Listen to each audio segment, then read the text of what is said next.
Halo, tes tes apakah suara sudah terdengar di sana? Halo, halo. Terdengar, Bu. Terdengar, Bu. Ya, baik, mohon maaf ya terlambat karena hari ini tugas besar jadi cukup banyak. Ternyata waktunya nggak cukup karena banyak yang didiskusikan. Sebentar. Untuk hari ini adalah materi terakhir. Kita akan mencoba mendiskusikan mengenai eh, kode etik dan etika penulisan ya. Memang ini saya kemarin cukup bukan merubah ya, menambahkan sedikit ya tentang materi ini karena sebenarnya kalau saya lihat di kurikulum atau di materi kayak di industri di dari tahun awal sampai sekarang itu saya belum menemukan adanya kode etik penulisan. Walaupun nanti kalian belajar tentang etika profesi, tapi itu beda konteksnya dengan kode etik penulisan begitu ya.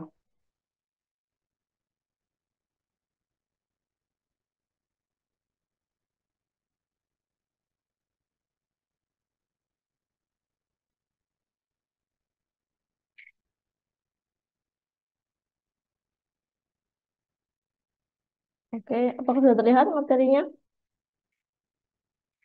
Halo, cek cek. Terlihat, Bu. Oke.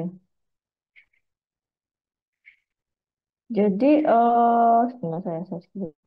Jadi teman-teman untuk materi ini sebenarnya tujuannya adalah agar mahasiswa dapat mengetahui tentang kode etik penulis, kemudian jenis plagiasi dan cara menghindari plagiasi ya. Kenapa saya mengajarkan ini? Karena kalian akan membuat suatu karya tulis yang di mana karya tulis itu akan dipublikasikan minimum ya minimum itu di repositori karena sekarang peraturan di Dikti adalah setiap karya tulis dari perguruan tinggi baik itu dosen maupun mahasiswa itu harus bisa diakses atau dipublikasikan seperti itu kan. Kalau dosen mungkin di jurnal, tapi kalau mahasiswa mungkin di tugas akhir itu paling minimum ya. Dan tentunya kalau kita ingin mempublish di satu media, baik itu website maupun di media sosial lainnya seperti itu, maka kita tentu harus siap dengan mendapatkan apa ya penilaian dari luar gitu ya. Penilaian dari penulis ataupun peneliti yang meneliti sesuai dengan penelitian kita. Nah, oleh karena itu menjadi tanggung jawab moral penulis, baik itu penulis TA, minimal penulis untuk memastikan bahwa tulisan yang kita hasilkan ini tidak merupakan hasil dari plagiasi. Karena tulisan plagiasi ini sebenarnya mempunyai dampak eh, sanksi yang cukup ya. Artinya jika sebenarnya universitas itu dapat dapat apa ya menganulir ya kelulusan jika kelulusan itu adalah hasil dari plagiasi karena itu satu tindak tindak kalau boleh dibilang tindak kriminal di bagian pendidikan gitu lah ya jadi plagiasi itu satu tindak yang kriminalnya di bagian pendidikan gitu kalau kita bilang seperti itu.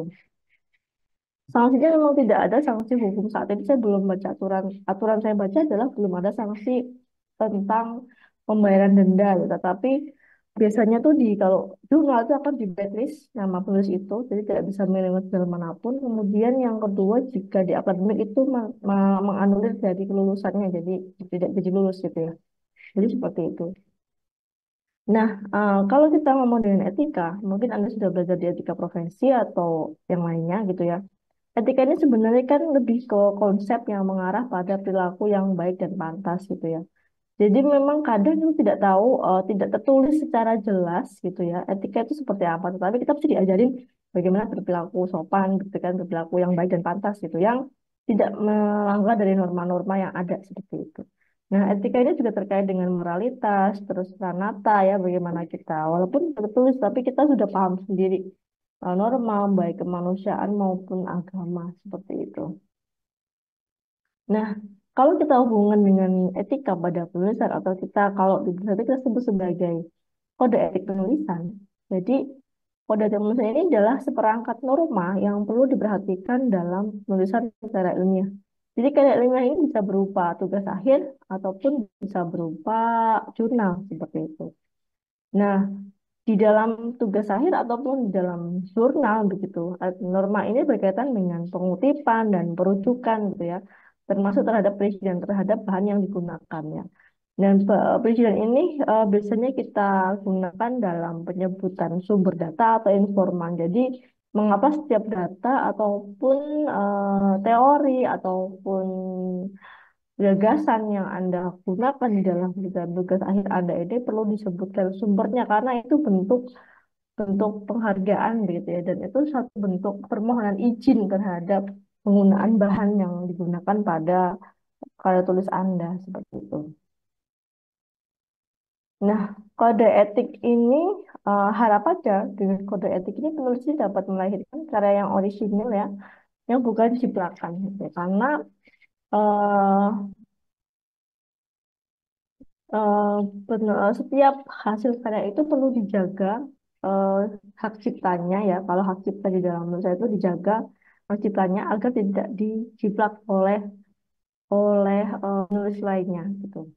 Dan mestinya kalau kita sebagai orang berpelajar, mestinya ini bisa kita gunakan untuk menjaga kebenaran dan manfaat serta makna informasi selalu tidak menyesatkan. Jadi kode etik ini juga ada terkait dengan bagaimana si penulis ini tidak menyebarkan sesuatu informasi yang menyesatkan sehingga karena ini berbahaya sekali jika yang kita sebarkan ini informasi yang menyesatkan, maka ini akan berdampak pada pengembangan keputusan pada user yang membutuhkan misalnya seperti itu ya. Terus kemudian kalau misalnya sampai tidak terbukti nanti tidak dipercaya lagi penelitian dari universitas tersebut dan seterusnya. Ini dampaknya cukup banyak. Kemudian kode etik ini juga digunakan sebagai bagaimana penulis itu bisa menulis secara cermat, teliti, dan tepat. Jadi untuk menghasilkan sebuah karya yang nantinya akan dibaca oleh khalayak lama ini juga perlu kecermatan tulis dengan tepat karena itu menunjukkan kualitas ya. Pertama kualitas dari si penulis, kedua adalah kualitas dari universitas. Jadi saya pernah menemukan kampus yang eh, standarnya itu lumayan bagus ya. Jadi tulisan-tulisan cara membimbing mahasiswa TA-nya, kemudian apa hasilnya itu cukup lumayan bagus. Tetapi juga saya banyak juga menemui universitas yang sepertinya itu kayak seadanya gitu. Jadi ya itu menunjukkan kualitas dari universitasnya gitu ya. Jadi harusnya semakin tinggi akademisi maka semakin baik kalau yang diberikan dari universitas tersebut. Nah, secara kode etik ini juga merupakan sebenarnya tanggung jawab secara akademis terhadap tulisannya. Jadi kita ya, nggak cuma saya dosen, tapi Anda sebagai mahasiswa juga punya tanggung jawab terhadap tulisan yang telah Anda buat sendiri gitu. Kemudian kode etik ini juga bisa menjaga harapannya bisa memberi manfaat kepada masyarakat pengguna begitu ya. Jadi karena mungkin di suatu saat gitu ya, karena saya nggak pernah tahu karena kadang kita nggak pernah tahu bahwa ternyata yang kita tulis itu dibutuhkan oleh orang lain gitu, entah 5 tahun lagi, 10 tahun lagi gitu ya. Kadang kita nggak pernah tahu. Jadi saya pernah menulis TA saya begitu ya, dan saya nggak tahu waktu itu saya belum paham sekali tentang yang namanya citasi karena saya masih S1 dan saya menulis karena saya merasa bahwa penelitian yang saya hasilkan ini nggak mudah gitu ya, sehingga saya membantu untuk menulis di prosedur internasional gitu. Waktu itu masih S1 dan nggak ngerti namanya proceeding itu saya nggak bisa bedain. Tetapi ternyata dari apa yang saya tulis itu nanti bisa dicek juga di Google Scholar itu ada yang mensitasi. Jadi itu padahal penelitian itu tuh saya beneran apa ya masih penelitian baru pertama kali saya meneliti gitu ya. Satu kan pertama kali bisa meneliti. Jadi oh ternyata yang saya teliti itu memberikan manfaat bagi orang lain gitu. Jadi padahal tulisan seorang S1 gitu, tetapi bisa bermanfaat bagi orang lain, peneliti lainnya yang kebetulan gitu memiliki penelitian yang sama dengan apa yang saya teliti gitu. Jadi jangan jangan apa ya, jangan underestimate terhadap apa yang kita kerjakan, tapi barangkali yang Anda kerjakan walaupun sederhana, tapi orang lain itu butuh informasi Anda gitu ya. Dan mungkin yang Anda teliti tapi cukup rasional dan cukup logis sehingga orang mau menerima karya Anda seperti itu. Nah, kode etik menulis ini juga terkait dengan bagaimana kita menjunjung tinggi hak, pendapat, dan temuan orang lain gitu ya. Jadi cara kita menghargai teman orang lain pertama tidak menciplaknya gitu, tapi kita bisa mengutip gitu hasil karyanya gitu dengan menggunakan mungkin parafrase, tapi tidak menjiplak. Jadi di sini karena kita ada kode etik yang harus dipenuhi oleh seorang penulis. Kemudian menyadari sepenuhnya untuk tidak melakukan pelanggaran ilmiah. Jadi plagiasi itu termasuk dalam pelanggaran ilmiah, begitu ya. Artinya apa? Ya, itu menunjukkan mana-mana kredibilitas seorang penulis seperti itu. Nah, jenis-jenis pelanggaran ilmiah itu seperti apa sih gitu ya? Ada 3 jenis sebenarnya. Ada yang pertama adalah fabrikasi, kemudian yang kedua adalah falsifikasi, yang ketiga adalah plagiarisme.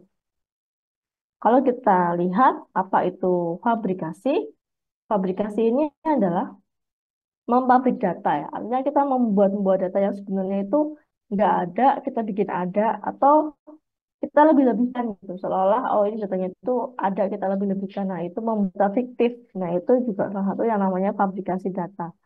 Jadi itu termasuk pelanggaran dalam akademis gitu. Jadi kita nggak bisa penelitian itu harus ada bukti orisinilnya, bukti otentiknya, foto, video itu harus Anda simpan gitu. Karena nanti kalau ditanyakan itu Anda bisa keluarkan foto dan video tersebut seperti itu. Kemudian yang apakah pernah ada gitu ya yang apa namanya terjaring gitu ya data fiktif. Kalau di dunia tuh saya lihat, kalau saya jujur ya, saya tuh kan jarang, maksudnya saya jurnal internasional ya. Tapi di Indonesia tuh sudah pernah, sudah sering ada indikasi fabrikasi data. Jadi data yang dibuat itu sudah pernah eh, ter terapa ya, ter, apa terkena kasus tersandung dan sudah pernah dibuktikan dan itu kemudian tulisnya di blacklist gitu karena dia terbukti mempabrik data gitu ya, membuat data-data yang fiktif sehingga tulisnya semuanya di blacklist seperti itu. Kemudian falsifikasi data, alias ini adalah mengubah data sesuai dengan keinginan, terutama kalau itu sesuai dengan sebenarnya ini diambil dari sebuah berita. Jadi kita ubah ketik data gitu ya, biar ini itu sesuai dengan apa yang diinginkan gitu. Jadi akhirnya bias, akhirnya tidak sahih gitu ya, akhirnya bias karena di otak-atik gitu, datanya itu biar sesuai. Nah itu yang sebenarnya tindakan pelanggaran ilmiah ya. Jadi penelitian itu harusnya apa adanya karena kita pengen tahu yang terjadi itu seperti apa sih gitu ya. Yang terjadi itu seperti apa di dalam satu sampel itu seperti apa gitu. Jadi biarkan apa adanya sehingga kita bisa menganalisis. Kalau kita falsifikasi maka ya nggak bisa kita analisis lagi. Bisa jadi kalau data Anda banyak errornya, kemudian pertama sampelnya kurang, yang kedua adalah instrumen penelitian Anda ini yang tidak bisa mengukur apa yang ingin diukur. Nah, itu hati-hati. Jadi ketika membuat instrumen itu sangat membutuhkan apa analisis yang cukup kuat gitu ya. Sehingga nanti apa yang Anda hasilkan ini benar-benar data yang tidak difalsifikasi seperti itu. Kemudian yang paling mungkin Anda temukan adalah plagiarisme. Nah, plagiarisme itu biasanya kita mengambil kata-kata atau kalimat atau teks orang lain. Nah, ini kita ambil, terus kita comot, langsung kita masukkan ke dalam penelitian kita. Nah, ini nanti kalau ini sudah ada ya, kita sudah pakai di TI ini kita sudah pakai Turnitin. Jadi nanti kalau Turnitinnya Anda, walaupun Anda sudah menulis TA panjang lebar, sudah selesai, tapi jika Turnitin Anda tidak lolos, maka ini tidak bisa, harus diturunkan dulu nih, nggak bisa untuk satu yudisium. Jadi kalau TI itu sudah punya software Turnitin, ya artinya dosen akan mengecek TA Anda ketika ini terlalu banyak plagiarisme, maka kita tidak bisa. Berapa sih umumnya? Umumnya untuk TA itu adalah harusnya paling bagus di bawah 20% ya untuk standar. Tapi saya nggak tahu kalau di TI ini berapa, tetapi standar adalah kalau saya sendiri di bawah 20% begitu ya. Di bawah 20% itu adalah satu dianggap sudah cukup mumpuni. Artinya bagaimana sih biar nggak plagiarisme? Ya, Anda harus bisa untuk yang pertama adalah memparafrase. Artinya Anda menulis kembali dengan bahasa Anda, tetapi tidak mengubah makna dari kutipan yang Anda ambil tersebut. Seperti itu. Terus juga bisa jadi tidak memberikan acknowledgement dalam bentuk citasi cukup. Jadi acknowledgement itu seperti penghargaan ya. Jadi penghargaan itu itu apa? Ya kita memberikan citasi. Citasi itu satu penghargaan terhadap tulisnya bahwa kita minta izin ya untuk dikutip dan berterima kasih sudah memberikan wawasan, insight, ataupun teori gitu yang dibutuhkan dalam penelitian kita. Kalau kita cek apa itu plagiarisme, nah plagiarisme ini adalah berasal dari bahasa Latin, artinya adalah plagiari atau as, ini adalah penculik gitu ya, atau plagi atau plagium itu adalah menculik. Nah, plagiarisme itu adalah penulisan makalah ilmiah mengandung unsur ngomongnya penganiayaan gitu ya. Ini penganiayaan intelektual atau jadi karena pengambilan secara paksa kata-kata atau kata tanpa itu memiliki. Jadi cara kita isinya ya kita harus menggunakan citasi. Makanya saya selalu sarankan ketika ada menggunakan teori itu harus pakai citasi gitu. Karena penelitian kita itu jarang. Kalau untuk TI ya, saya mohon maaf, TI ini kan lebih ke problem solving. Artinya Anda harus menyelesaikan satu masalah apa, lalu Anda bikin rancangannya untuk menyelesaikan masalah itu gitu. Jadi bisa jadi itu beda dengan sains. Kalau sains itu boleh aja sains itu ngomong kalau saya pengen aja neliti ini, ada hubungannya nggak korelasinya gitu ya. Itu bisa untuk sains. Tapi untuk engineering itu nggak bisa. Engineering itu based on problem solving. Anda ini adalah orang-orang yang menyelesaikan masalah. Bukan pengen tahu aja, enggak. Karena nanti seorang engineer itu dia harus pas hitungannya gitu ya.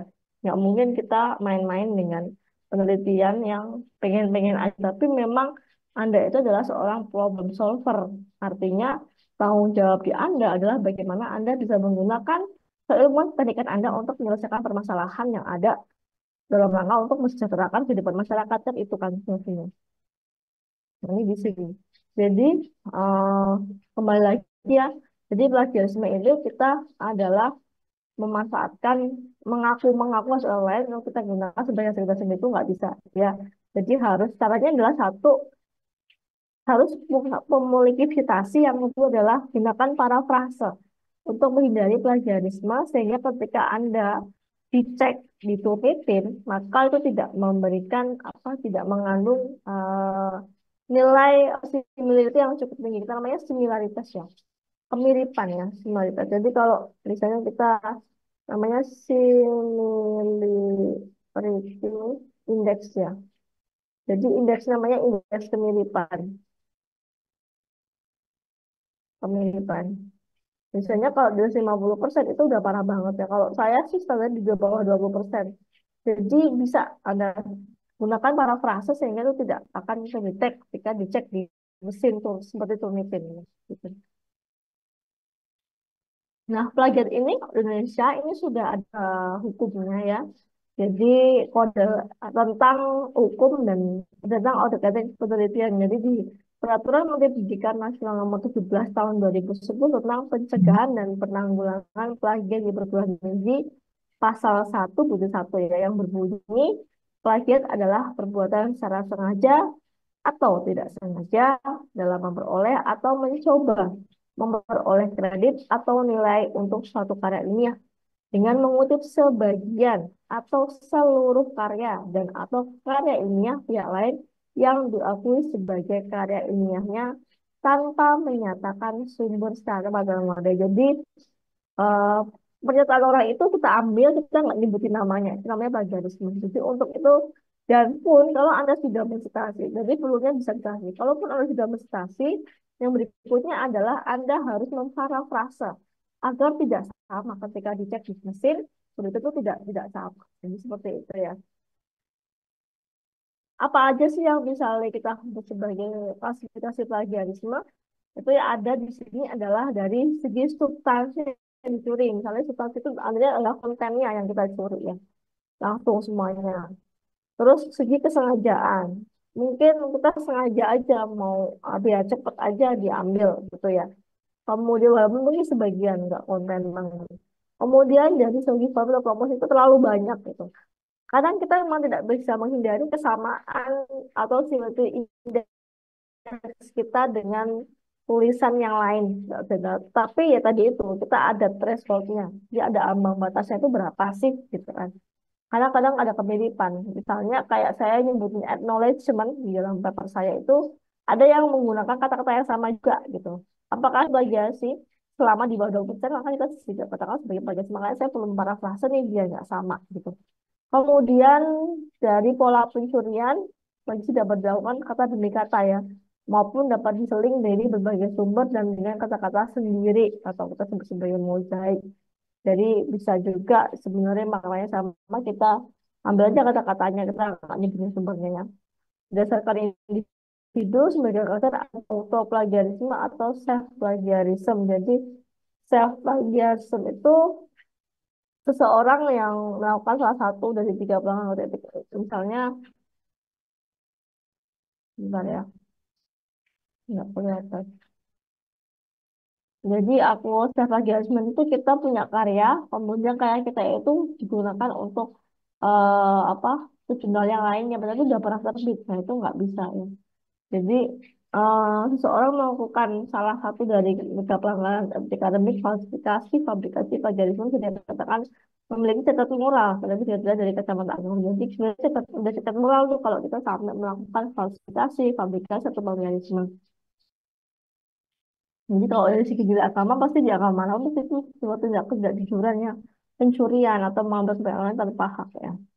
Dan kemudian di sini cara menghindari plagiasi ada beberapa cara. Yang pertama adalah Anda perlu memakai, ya, menganalisis, membahas, mengkritik atau merujuk hasil karya intelektual orang lain boleh dilakukan selama kaidah pengetahuan tetap berada. Jadi tetap Anda boleh misalnya menggunakan gitu ya.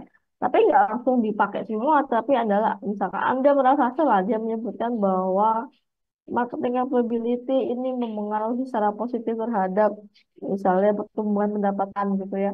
Misalnya plagiarisme dalam penelitian ini menyebutkan bahwa marketing capability merupakan salah satu faktor yang memengaruhi peningkatan pendapatan dalam suatu usaha. Itu kan sudah kita tambahkan kata-kata, sudah kita coba bongkar gitu ya, sehingga tetap aja maknanya sama, tetapi kata-katanya kita coba ubah sedikit biar tidak sama. Gitu. Kemudian rangkumlah hasil karya orang lain atau lakukan parafrase pada bagian khusus dalam teks dengan cara penguraian menggunakan kata-kata asli. Jadi penting banget kemarin, makanya kemarin saya suruh Anda membuat Excel itu sebenarnya merangkum. Jadi apa yang Anda baca itu Anda rangkum, Anda tulis di situ. Oh ini toh. Oh jadi Anda tahu nanti bedanya penelitian Anda dengan yang lain itu apa, posisi Anda itu di mana, itu Anda tahu dengan ketika Anda merangkum masalah orang lain. Kemudian menambah wawasan Anda juga bahwa oh ternyata ada variabel yang diperhatiin. Oh ternyata ada metode ini yang bisa digunakan. Itu salah satunya adalah dengan cara kita melakukan review literatur dan juga merangkum masalah tersebut. Kemudian lakukan parafrase pada bagian khusus dalam teks ya. Jadi nggak semua itu parafrase yang khusus dengan cara penguraian muatan sendiri. Jadi ini sebenarnya lebih efektif. Kalau saya, menurut saya lebih efektif di parafrase karena kita gunakan kata sendiri. Kemudian akhirnya di situ nggak ketemu di sistemnya, gitu. Di sistem yang mengecek plagiarisme atau simultaneity index. Kemudian nyatakanlah sebagai kata dan masukan sebenarnya dipakai dalam daftar rujukan ya. Jadi digunakan di dalam rujukannya apa. Gitu. Nah, setelah itu juga menggunakan kata asli penulis juga dipakai cara mengambil tanda kutip pada bagian yang dipakai. Jadi kalau misalnya ada kata yang asli ya kita pakai tanda kutip, tapi nggak semuanya ya. Hanya sekali kecil aja kalau bisa. Kalau bisa nggak usah, nggak bagus gitu. Kalau terpaksa ada ya di tanda kutip sebagian kecil aja. Terus menyebutkan sumber gagasan. Jadi siapa yang gagas ini tuh siapa, Anda harus tuliskan di situ ya. Nggak bisa dipakai-pakai aja. Nah, penulis itu harus apa sih? Satu adalah jujur pada diri sendiri gitu ya. Nah, jadi perbedaan itu lebih kepada kejujuran ya. Kemudian memiliki nurani ya, apakah saya boleh begini atau enggak, itu kan Anda yang menentukan. Kemudian nanti mengalami pencerahan ya, biasanya kita tuh kalau yakin bahwa ini benar satu, kita sebenarnya itu pencerahannya di situ. Kemudian pada sikap terbuka secara ilmiah, jadi kita terbuka. Jadi orang ilmiah itu harus terbuka, terbuka terhadap komplainan, terhadap keilmuan baru itu selalu terbuka. Ya. Verifikasi dan tidak memihak. Jadi kita nggak boleh memihak apa namanya salah satu penulis atau penulis dan lainnya. Jadi itu jadi ada tiga yang perlu kalian pelajari. Adalah yang pertama adalah fabrikasi, falsifikasi dan plagiarisme itu sih. Dan yang mungkin paling dekat itu adalah kalau di fabrikasi dan falsifikasi itu lebih ke salah data ya, pengubahan data, menggunakan menetapkan data. Tapi kalau plagiarisme lebih ke penulisan ya, lebih ke citasi, bagaimana how to menghargai orang dengan tidak memplagiarisme tulisannya. Begitu. Itu dari saya, jadi pertanyaan silahkan untuk materi tentang konflik dan etika penulisan.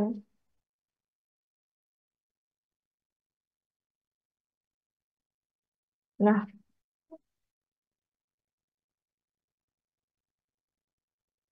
ada pertanyaan nggak sampai sini? Kalau misalnya kita punya karya, kemudian saya punya paper nih, kemudian saya membuat skripsi, boleh nggak sih kira-kira paper saya masuk ke dalam skripsi tersebut? Kira-kira boleh nggak? Mungkin Isa Anggoro, kira-kira kalau kita punya skripsi, punya jurnal, kemudian kita bikin skripsi, boleh nggak kita masukkan jurnal kita ke skripsi tersebut dengan citasi? Kira-kira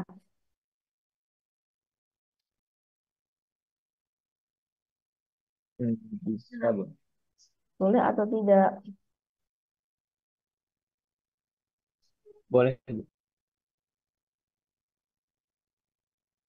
Hmm,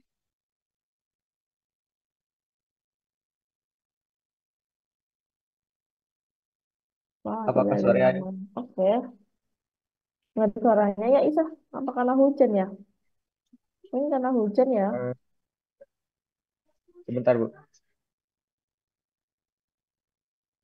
Nggak ada ya? Kalau sekarang ada sore nih.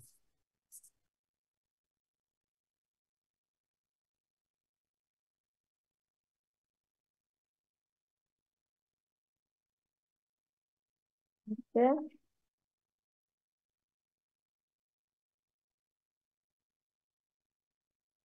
nggak ada. Wow, tidak ada yang.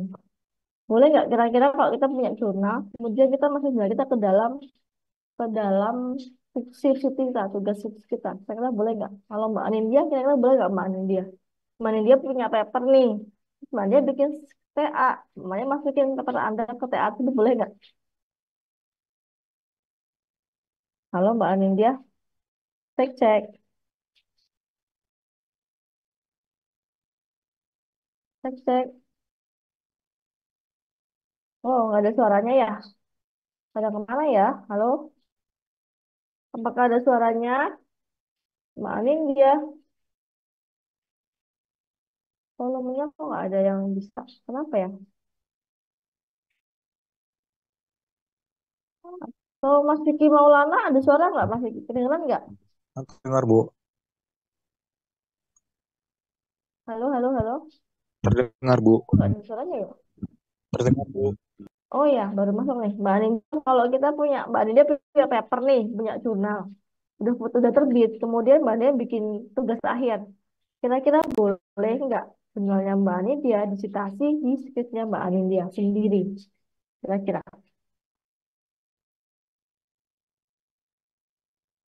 Karena,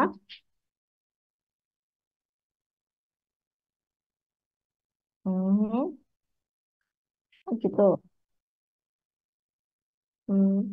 Sebenarnya kalau secara aturan itu boleh asal bukan penelitian yang judulnya sama ya. Jadi paper itu dengan CV Anda judulnya nggak sama. Tapi mungkin serumpun. Misalnya Mbak Ania membahas tentang pengembangan teknologi. Nah, Mbak Aninda ini pernah bikin paper tentang penggunaan IoT pada usaha apa gitu lah ya, usaha makanan gitu. Nah, Mbak Ania citasi itu ke dalamnya itu masih boleh. Tetapi itu bentuknya titipan ya. Jadi nggak ada masalah gitu. Tapi kita mesti tahu jadi bukan beda dengan ketika Mbak Andi bikin skripsi, sebenarnya skripsinya kok sama papernya. Nah ini plagiarisme kita nggak boleh. Jadi ini udah self plagiarism ini nggak boleh. Jadi kalau kalau apa namanya eh, ternyata TA-nya sama dengan papernya yang dibikin, ya ini plagiarisme. Jadi ya sebenarnya apa namanya TA maupun jurnal itu kalau sudah dipublis lalu kita apa namanya kita tulis kembali sebagai tulisan berikutnya itu sebenarnya plagiat. Tapi kalau kita mensitasi dengan penelitian yang berbeda lagi, judulnya nggak sama plek, sudah berbeda, ada faktor baru, pada baru, metode baru, itu nggak kita bisa mensitasi itu ya. Tetapi kalau paper Anda ini, terus Anda apa namanya, atau buat lagi penelitiannya ketika seperti itu, nggak ada perbedaan, ini namanya plagiarisme, gitu ya.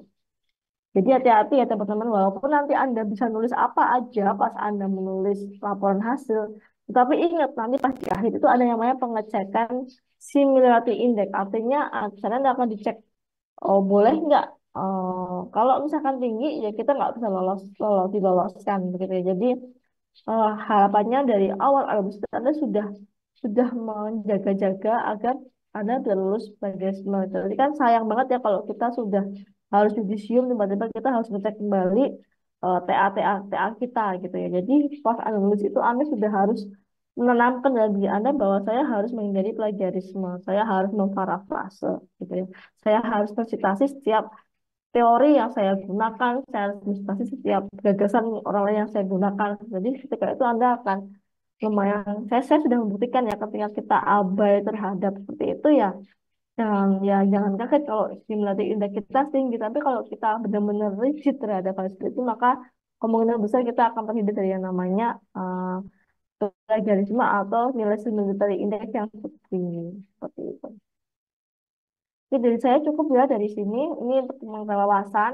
Walaupun saya nggak tahu apakah Anda langsung bisa memahami atau mungkin Anda pahamnya setelah nanti Anda sekolah lagi gitu ya. Tapi seenggaknya ini menjadi bekal untuk Anda dalam menulis TA. Ada pertanyaan nggak sampai sini? Silakan. Silakan juga ada pertanyaan ya. Materi hari ini cukup materi terakhir ya sebelum kalian UAS. Untuk UAS-nya tetap nanti tetap hanya lapor proposal, tapi nanti ada tambahkan di bab 3 ya. Bab 3 nanti harus sudah ready di bab 3 itu nanti selain itu juga tambahkan jadwal. Jadi jadwal itu artinya Anda akan menyelesaikan penelitian ini berapa lama dari mulai sempro, pembuatan identification, sempro sampai menjadi sebuah TA. Nah, itu harus bisa sampaikan di situ. Artinya Anda tuh harus mengukur sendiri, saya ini mau lulus kapan, lalu saya harus memulainya itu kapan, gitu. Memulainya itu kapan? Karena sebenarnya kalau S1 itu sebenarnya merancang ya. Jadi harapannya mendesain untuk sesuatu, untuk menyelesaikan satu masalah, artinya untuk problem solving. Artinya sebenarnya saya nggak nuntut banyak tentang keilmuan baru, karena memang ranahnya bukan keilmuan baru. Mungkin kalau S2 mungkin akan ditanyakan tentang keilmuan barunya apa nih novelty-nya.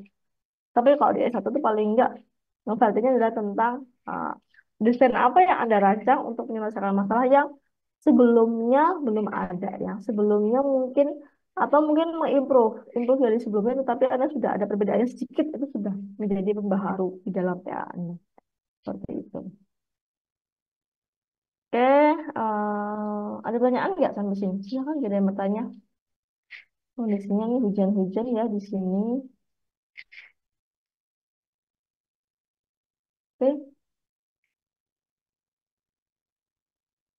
oke, jika ada nggak ada yang bertanya, kita lanjutkan ke mini seminar. Jadi ini mini seminar hari ini harus selesai semua, teman-teman. Jadi yang kemarin mungkin belum bisa presentasi, hari ini harapannya sudah selesai semua dengan presentasi, sehingga masing-masing itu punya apa namanya, punya nilai yang ya, punya nilai individu.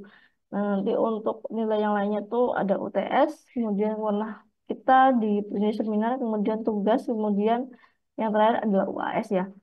UAS-nya berupa bentuknya, saya nggak mengadakan UAS karena UAS Batman ini membingungkan ya. Kalau saya harus nanyain Anda apa itu definisi, itu nggak penting. Tetapi saya lebih meminta bagaimana Anda memahami itu dalam suatu proposal gitu ya. Proposal sesuai dengan apa yang Anda minati gitu ya. Jadi mungkin itu lebih terlihat di situ. Jadi semua materi-materi ini akan terlihat aplikasinya ketika saya membaca tulisan Anda, itu baru terlihatnya. Oh, dia udah paham sampai sini. Oh, yang ini belum paham gitu ya. Jadi lebih ke situ sih. Gitu. Hmm, hari ini siapa? Nggak usah saya tunjuk ya. Silahkan menawarkan diri. Sementara ini posisinya adalah untuk TI. Di posi itu, iya.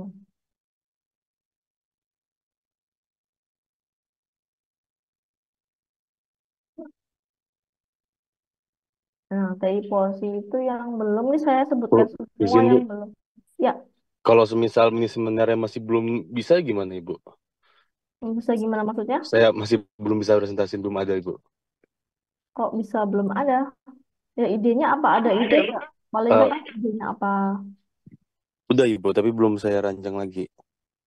Waduh, berarti ya mending dia harus tanggung resiko nilainya nol di meja mini seminarnya itu, Mas. Paling nggak Hmm, kan ada ini kan sebenarnya saya itu kan progres ya, progres saya itu sampai mana? Saya udah jadi harus dipaksakan lah, dan dipaksa. Saya tuh sebenarnya memaksa teman-teman ya, karena masa sekarang tuh kalau nggak dipaksa tuh nggak gerak gitu, nggak dipaksa, nggak ada deadline itu nggak dikerjakan. Nah itu saya menanggulangi hal yang seperti itu. Saya kan cuma membantu Anda untuk mendapatkan sesuatu gitu ya dari mata kuliah ini. Gitu. Walaupun nanti mungkin ada berkata paling enggak interest Anda itu sudah kebangun, bagaimana cara ini sudah jadi harus ada sesuatu gitu yang bisa dilaporkan ke ke dalam kelas ini. Sehingga kalau udah sudah dilaporkan, kita tahu progresnya, walaupun tidak maksimal, tapi sudah ada yang dikerjakan, artinya dia sudah bergerak gitu. Kalau nggak dilaporkan, kita nggak tahu sampai mana pergerakannya, nggak ngerti yang sebelah mana gitu. Nah, saya membantunya agak susah gitu. Soalnya kalian kan udah 14 pertemuan, 15 pertemuan ya.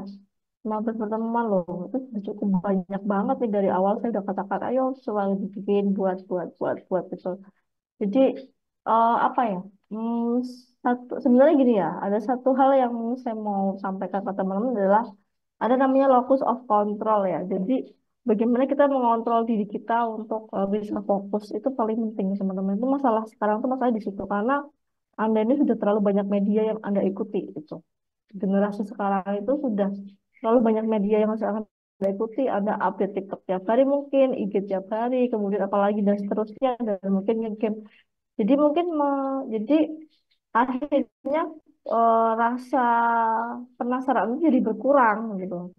Terus Anda juga jadi lemah dalam mengontrol diri gitu. Mengontrol artinya kapan saya harus bermain, sama saya harus fokusnya itu harus Anda kontrol sendiri gitu. Harus Anda kontrol, Anda belajar mengontrol ketika saya harus mengerjakan satu, ya mungkin handphonenya saya letakkan. Saya juga sampai sekarang tuh, saya kan juga mahasiswa ya, mahasiswa S3. Ya ketika saya kerja, saya letakkan HP saya sudah membalas semua WA dari pekerjaan mahasiswa, kemudian saya balas dulu apa yang hari ini penting, itu saya letakkan HP saya fokus untuk mengerjakan gitu. Karena mahasiswa ini kan cuma belajar tok. Kalau saya kan ibu rumah tangga, begitu kan, kemudian bekerja, kemudian sekolah, jadi lebih banyak lagi yang diurus gitu.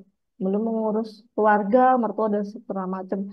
Jadi Anda juga harusnya kalau Anda itu lebih cepat dalam selesai karena Anda hanya menguji diri Anda sendiri. Gitu. Ini ada yang sambil bekerja mungkin ya, tapi beberapa sih nggak banyak kalau masalah seperti ini.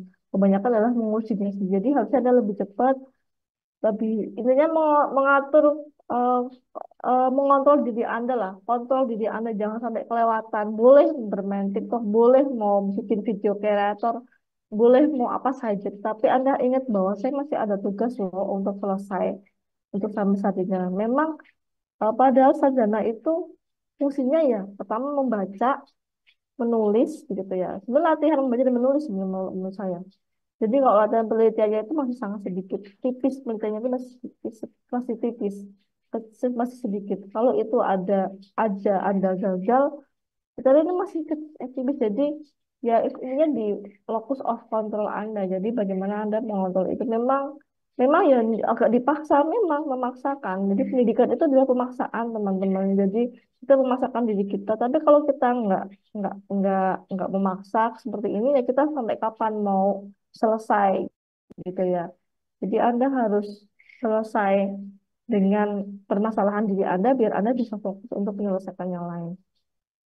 Gitu. Ini saya sharing aja karena saya jadi dosen juga bukan setahun 2 tahun ini, sudah cukup lama. Kemudian saya juga mengalami sendiri fase-fase S1, S2, S3. Itu saya juga pernah ada di fase yang down banget dan saya pernah juga yang akhirnya men-trigger ya harus cepat selesai, harus waktu itu triggernya karena pengen cepet kerja aja, jadinya harus cepet lulus gitu. Ya itu nggak apa-apa. Misalnya orang tuh beda-beda masing-masing, tetapi semakin Anda lama di kampus ini, ya ya semakin banyak yang dikeluarkan lagi karena kita tuh setiap hari argonya jalan ya kayak naik taksi lah kalau sekolah itu argonya jalan jadi setiap hari Anda di sini tuh uang loh yang bergerak transaksi jadi Anda mau selesai kapan mau segera kapan itu ya jadi dipaksakan sedikit lah gitu jangan jangan menyerah gitu. Jangan kalah dengan apa diri kita sendiri dengan malasnya diri kita jadi kita tak dipaksakan aja gitu dipaksakan dan dipastikan selesai. Oh, saya harus selesai minggu ini harus selesai ini, minggu depan harus selesai itu gitu ya. Jadi itu agak dipaksakan. Oke, itu ya. Jadi segera selesaikan masing-masing tugasnya. Hari ini,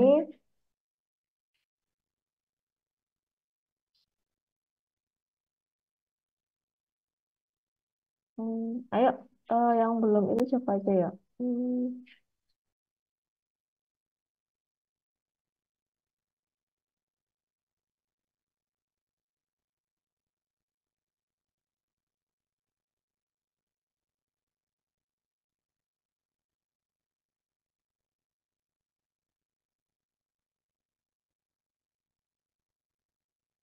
Rakin itu nggak di kelas ini ya? Rakin Firdaus ya udah nggak di kelas ini lagi ya kalau nggak salah ya.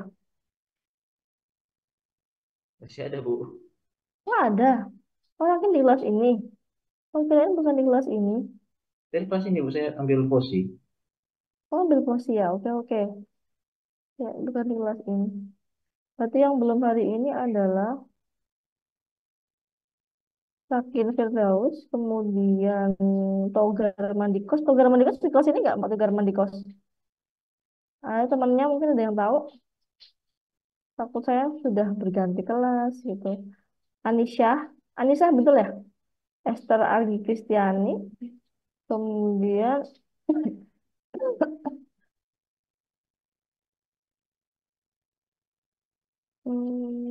oke. Anggia Sabila. Anggia Sabila betul ya? Kemudian Hafiz Raffi ya? Oke. Siapa dulu yang mau presentasi? Vanessa Januarita di sini. Vanessa Januarita. Cek. Vanessa, halo. Apakah ada Vanessa di kelas ini? Fioren Karisa di kelas ini juga ya?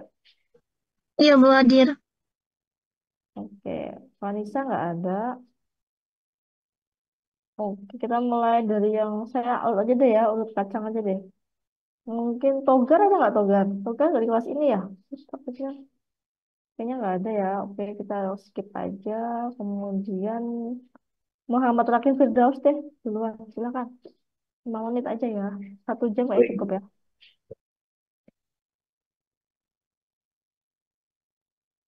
Izin saya sering, Bu. Ya, silakan.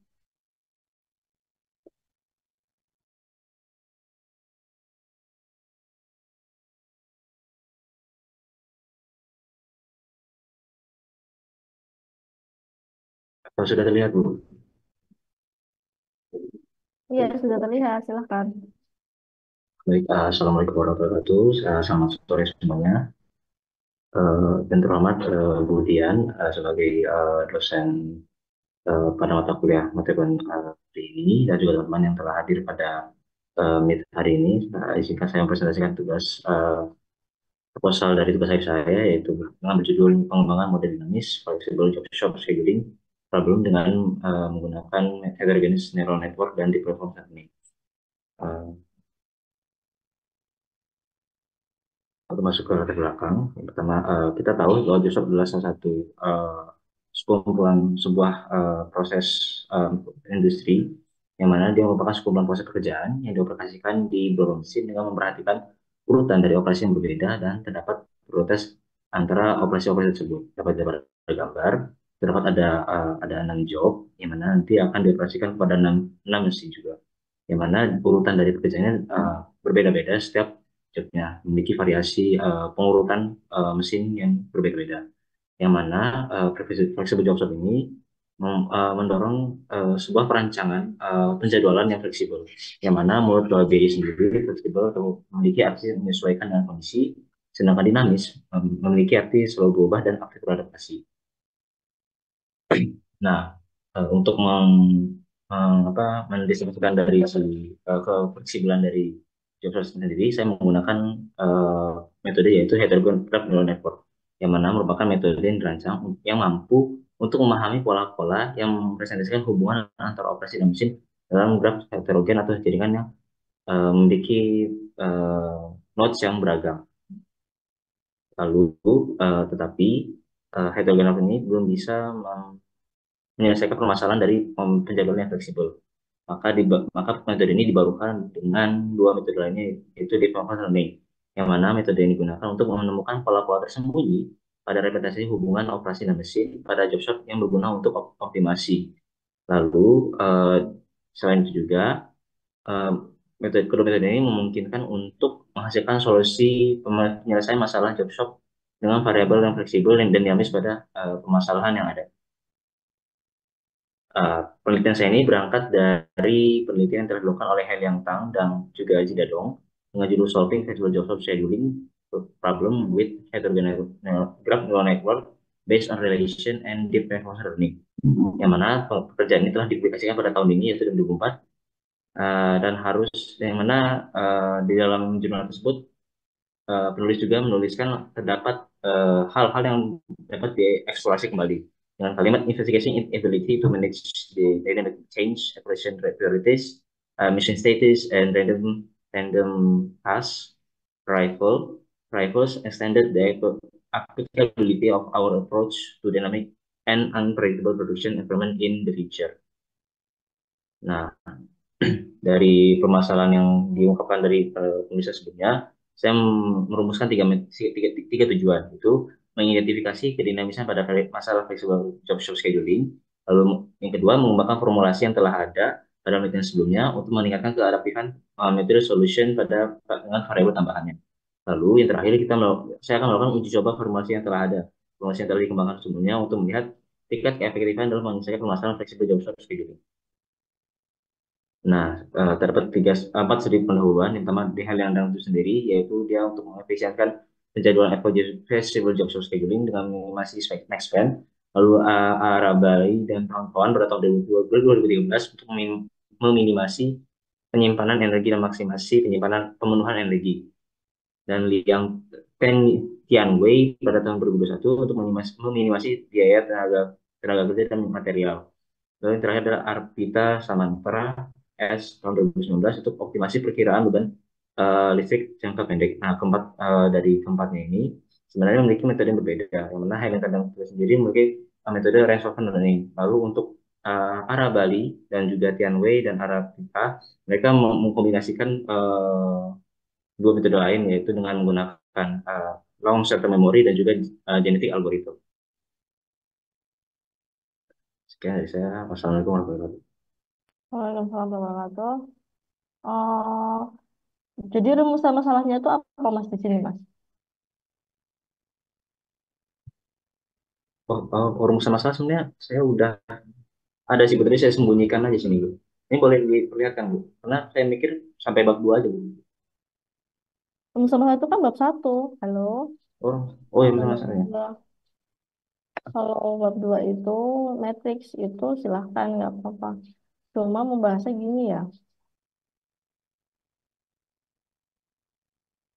Karena kemarin sempro saya pakai PPT ini sih, Bu. Jadi saya Udah sempro ya?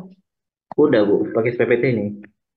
Karena nggak mungkin sama antara satu mahasiswa dengan yang lain tuh nggak boleh sama. Kalaupun ada yang sama pasti akan komplain dosennya. Coba cek. Ini Bu, rumusan masalahnya, Bu. Coba cek. Mungkin gini ya, saya nggak tahu kemarin Anda dikasih masukan apa. Sama siapa sempronya? Sama Pak Zaki. Mbak Saiki dosen pembimbing ya? Iya, membimbing 1, Bu. Yang pengujinya? Pak Hersa. Oh, jadi coba cek Mas. Jadi gini ya, kan ini sebenarnya ada penelitian terdahulu gitu kan. Dan Iya, Bu. yang tentang itu kan meneliti tentang solving flexible job scheduling problem with heterogeneous graph natural network based on relationship and lain-lain gitu kan ya. Nah, eh, kita itu cara menampilkannya itu adalah what is the gap gitu loh. Jadi kekurangan itu apa shortcoming lah yang ada itu bukan bukan judulnya ini eksplorasi eksplorasi apa gitu what the exploration what the kind of explorationnya itu apa itu harus dicek gitu dan dengan bahasa yang mudah dimengerti lah ibaratnya gitu what the explorationnya itu apa itu sih di sini saya tuh nggak mudeng gitu ini oke I know that ini adalah orangnya ini gitu tapi what the exploration, kamu tuh indikator performance indikatornya tuh apa yang mau di, dikembangkan dari penelitian ini gitu. Itu sih. Kira-kira apa? Sebenarnya dia permasalahannya itu dia belum mengeksplor situasi dinamisnya kayak misalkan prioritas operasi itu ada 100 mesin dan juga jika terjadi random task yang masuk ke dalam urutan pekerjaan gitu Bu. Sebenarnya. Makanya di situ saya Nah, ambil kalimatnya ini. Bu. nah itu yang dijelaskan. Jadi kedinamisan dalam proses operasi gitu kan. Iya, An Bu. unpredictable production environment in the future. Ya gitu sih.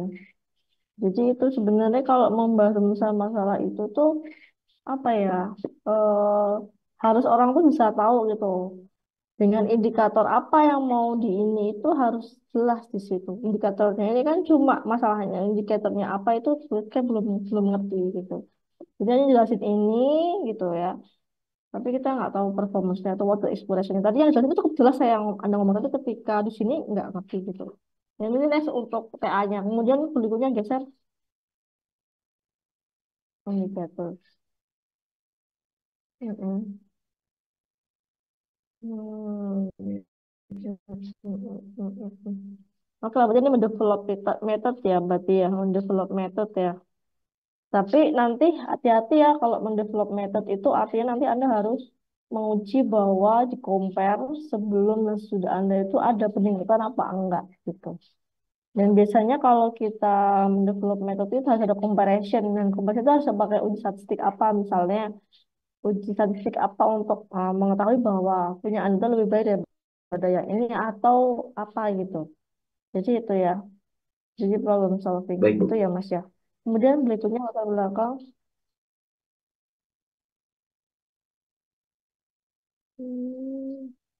Hmm, latar belakang. Oke, kemudian ini tuh kayaknya tuh saya baca latar belakangnya tuh kayak membaca tujuan pustaka loh Mas. Coba lihat belakang sebelah lagi. Ini kan semuanya tujuan pustaka toh. Nah ini apa job scheduling? This is tujuan pustaka loh. Mulai lagi, lanjut lagi.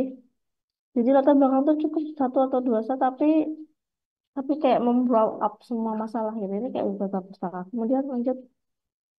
Ini kan data pustaka semua ini yang Anda tuliskan. Oh, ada lagi nggak? Udah ya kayak gitu. Oke. Hmm. Nah ini tujuannya satu tapi masalahnya satu tapi tujuannya tiga ini kan jadi masalah nih. Nah ini jadi rumusan masalah and the objective itu harus sama. Orang tuh akan mengecek masalah ini dijawabnya yang mana, masalah kedua dijawabnya yang mana, masalah ketiga jawabnya mana. Saya nggak tahu ya nanti kayak mana, gimana cara menguji, tetapi eh, tujuan itu harus menjawab permasalahan Anda yang bagian mana aja gitu. Itu sih. Karena itu akan dicek. Gitu. Itu ya dengan bahasa penulisan. Mungkin itu aja sih dari saya, Mas. Baik, Mungkin nanti terima kasih. diperbaiki saat Anda di TA gitu. Jadi nggak membingungkan orang. Gitu ya. Baik, Bu. Terima kasih, Dan Bu. kayak gini banyak banyak dilakukan kok. Saya dulu di ITS juga sama kok. Saya dulu S2 juga saya itu comparison. Oh, ANN pakai ini. Dan itu datanya harus data yang sama dengan yang dilakukan. Kemudian nanti ada uji perbandingannya. Itu harus dilakukan. Bagaimana dan tapi harus jelas rumusan masalahnya gitu. Rumusan tujuan itu harus pas rumus tujuannya tiga, rumus saya satu dan Anda jelasinnya pakai bahasa Inggris itu boleh gitu ya, tapi bahasa Inggris semua harusnya. Kalau bahasa Inggris bahasa Inggris semua gitu. Jadi kalau bahasa Inggris dicampur, kemudian kok satu tapi ini kok ada tiga itu membingungkan. Jadi saya cukup ya lanjut. Berarti saya stop share dulu. Oke, makasih.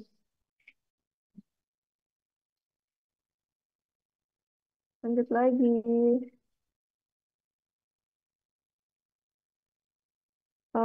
Anggia Sabila ada? Ada Ibu. Izin Silahkan share Mbak. screen ya, Bu. Iya.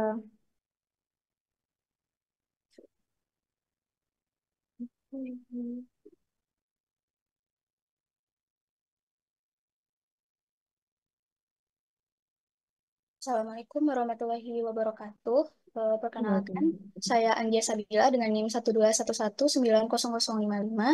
Di sini saya akan melakukan mini seminar proposal dengan judul penelitian saya adalah penerapan Zahman Framework dalam perancangan Enterprise Arsitektur Manajemen Akademik SDN 4 Nata Lampung Selatan. Di dunia pendidikan tidak terelakkan dari digitalisasi sistem. Penggunaan sistem berbasis digital menjadikan proses manajemen pada pendidikan menjadi lebih efisien. Salah satu manajemen yang penting dalam pendidikan ini adalah manajemen akademik. Pengelolaan manajemen yang baik akan mempengaruhi kualitas pengelolaan informasi akademik sekolah. Melalui penggunaan teknologi dalam manajemen akademik ini dapat membantu mencapai tujuan pendidikan yang efektif serta efisien. SDN 4 Natar menjadi salah satu jalur pendidikan yang ada di Lampung Selatan, tepatnya di Tanjung Rejo, Kecamatan Natar. SDN ini juga turut melakukan proses manajemen akademik seperti penerimaan siswa baru, absensi, serta pengelolaan nilainya.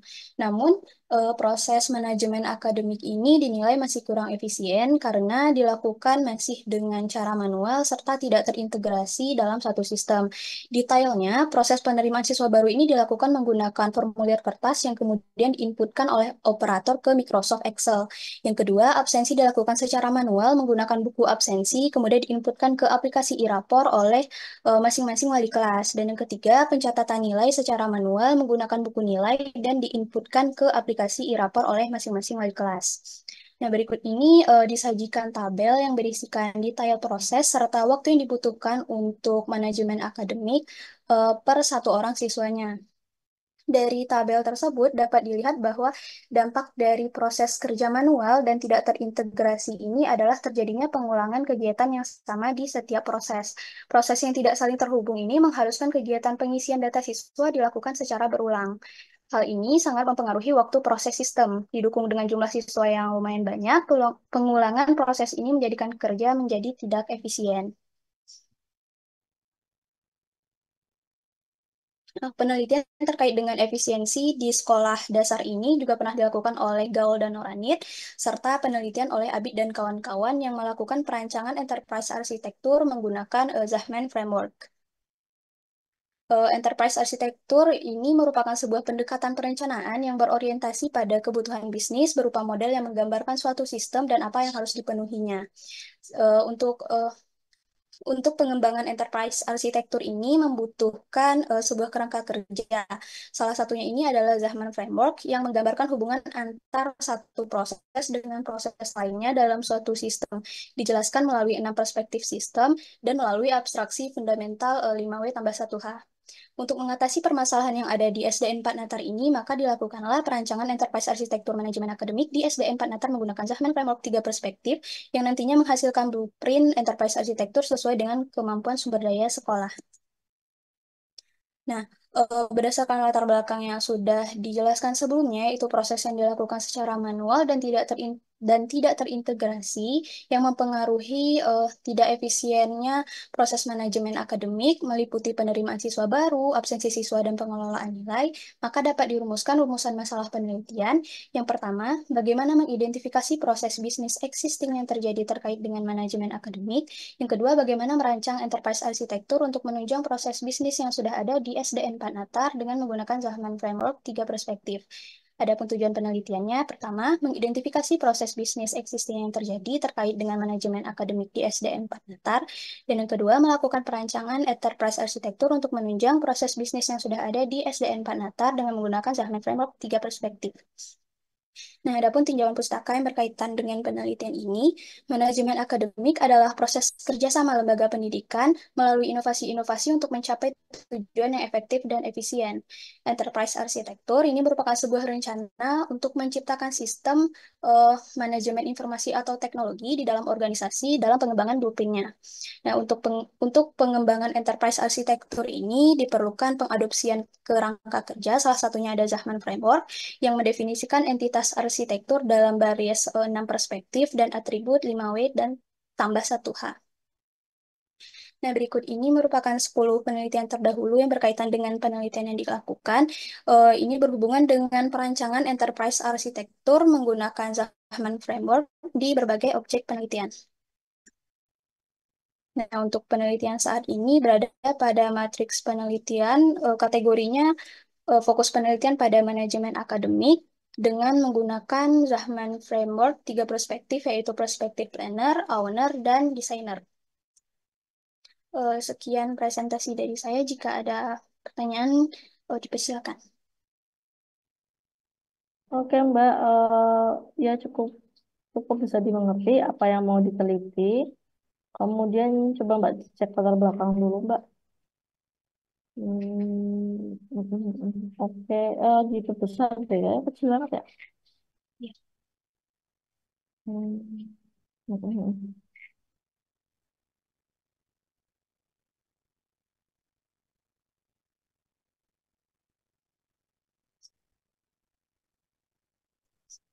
Oke, berarti ini tabel ini menjelaskan tentang prosesnya ya yang sudah terjadi di existing ini ya. Iya, Bu, waktu dari tiap prosesnya untuk satu orang siswa. Berapa total waktunya berapa, Mbak? Untuk total waktunya belum dihitung sih, Bu. Soalnya yang dilihat per prosesnya saja. Soalnya beda-beda gitu, Bu. Nggak satu siklus semua. Hmm. Nanti kalau menurut saya ini menarik kalau misalnya nanti ditunjukin bahwa ketika tidak menggunakan sistem informasi gitu misalnya gitu ya, Mm. ini untuk satu kali round round untuk administrasi itu butuh waktu sekian detik gitu misalnya gitu ya atau sekian menit gitu.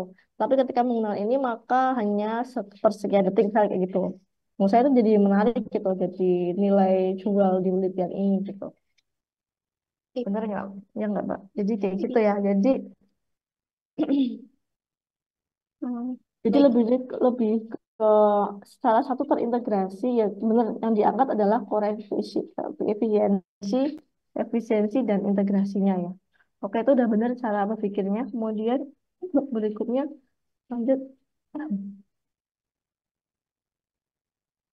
Eh, Oke, untuk kutipan.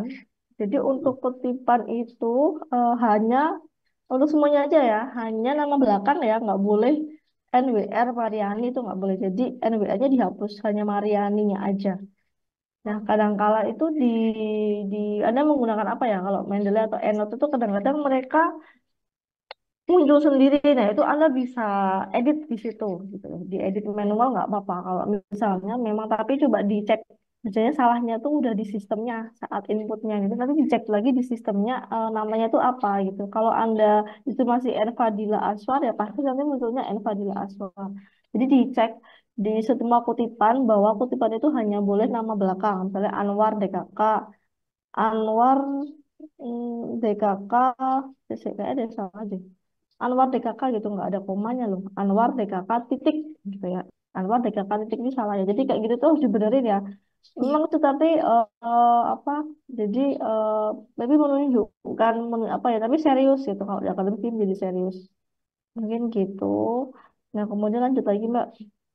Jadi kalau cara membahasnya nanti gini ya teman-teman. Jadi membahasnya di proposal itu adalah jangan langsung menurut ini begini, menurut ini begini langsung aja jadi bahwa penelitian sebelumnya itu ngomong apa kekurangannya gimana gimana atau misalnya misalnya Anda membahasnya belum tentang di SD ini misalnya itu boleh tetapi harus smooth gitu jadi nggak seolah kayak di kotak-kotakin penelitian ini ngebahas Hmm. ini titik penelitian ngebahas titik itu ya jadi nanti cara membahas di proposalnya aja nanti lebih dismoothkan aja jadi kayak di blend tapi ada benang merahnya gitu nanti tinggal itu tuh ditaruh di belakang aja kata-kata misalnya Mariani 2023 Aspa 2023 misalnya kayak gitu ya Terus Baik. kemudian ada teori nggak yang dipakai? Zahman Framework itu punya siapa? Zahmannya, Bu. Zahman si John Zahman. Oh ya, udah dipakai di situ ya, dituliskan ya. Ya. Jadi nanti apa? Nggak perlu kayak gini tapi nggak perlu pertama kali sejarah itu nggak perlu tapi gini aja langsung aja. Ini kan kita nggak bahas sejarah nih, jadi langsung tulisin aja. Misalnya zaman ini kerangka yang dikembangkan oleh nah gitu ya itu langsung gitu aja. Jadi kalau di dalam nulis buku kalau itu beda. Misalnya kayak ini langsung ini aja. Zaman framework merupakan metode yang apa belakangnya langsung Zahma 1987 gitu. Jadi gitu ya. Ini nggak usah jelasin. Cara nanti kalian akan ngerti lah. Tapi ini masih latihan jadi is okay. Cuma cara bahasa itu smooth aja. Jadi apa yang kalian pakai di situ aja. Kemudian tidak usah bertele-tele, langsung aja gitu ya. Jadi langsung tulisin aja bahwa zaman framework itu apa. Kemudian langsung di situ. Jadi ini sudah benar, jadi sudah memberikan teori itu harus kita tampilkan karena ini punyanya orang penemu ditemukan oleh seorang ya. Kemudian lanjut lagi, lanjut, benar terdahulu, is oke saya nggak ada masalah. Kemudian matriks perspektif itu apa ya? Maksudnya perspektif Eh, apa aja Mbak? Maksudnya? ya, 6 perspektif itu ada si owner, planner dulu, owner, designer, builder, terus subkontraktor sama fungsional, Ibu. Lebih Hmm, bertahap-tahap gitu. oke, oke. Mm-mm. Oh, jangan gitu deh. Kayaknya ini jadi ambigu ya. Seharusnya nggak gitu. Soalnya gini, dua perspektif ini membingungkan. Jadi misalnya gini aja, misalnya apakah di tadi kan itu dari segi aktor ya yang dicek ya. Misalnya apakah Ya, aktornya tulisannya aktornya siapa aja. Misalnya ini aktor A, B, C, D gitu ya. Ini pakai semua. Jadi si yang 25 ini pakai aktor satu, dua, tiga ini ada semua di sini gitu loh Mbak. Jadi jadi aktor. Jadi nanti ini caranya gimana ya? Saya coba. Bisa nggak ya saya koprop dulu? apa itu? Di stop. Saya enggak, ya turun off dulu deh saya cek. Ini saya bisa coret-coret apa enggak ya? Kok bisa? Bentar ya. Oke, saya bisa coret-coret kok teman-teman. Screen sini ya. Ini ya, ini punya Mbak saya crop ya sebentar ya. Iya, Bu. Karena kan eh, ini saya cek dulu. Misalnya gini Mbak, ini perspektifnya si ini misalnya di sini misalnya aktornya di sini misalnya apa aktor apa gitu aktor satu aktor dua aktor siapa lagi misalnya pemerintah misalnya gitu misalnya di sini guru apa gitu misalkan si manufaktur itu ngomongnya government berarti di sini misalkan 25 sama ini misalnya itu. Jadi nanti di sini nanti jadi 25 satu angka gitu loh nanti yang Jepang itu ngomongnya atau satu tiga di sini itu bisa jadi gitu 30 jadi di sini nanti ada satu angka aja di sini gitu di merge gitu loh Mbak. Jadi gitu, jadi jangan kayak gini. Kalau ini nanti jadi ambigu lagi. Jadi ini harus dituliskan something sesuatu nih, tuliskan sesuatu aja. Apa judulnya gitu. Jangan perspektif-perspektif aja gitu. Terus gitu ya. Terus pastikan di sini ini nggak ambigu ya.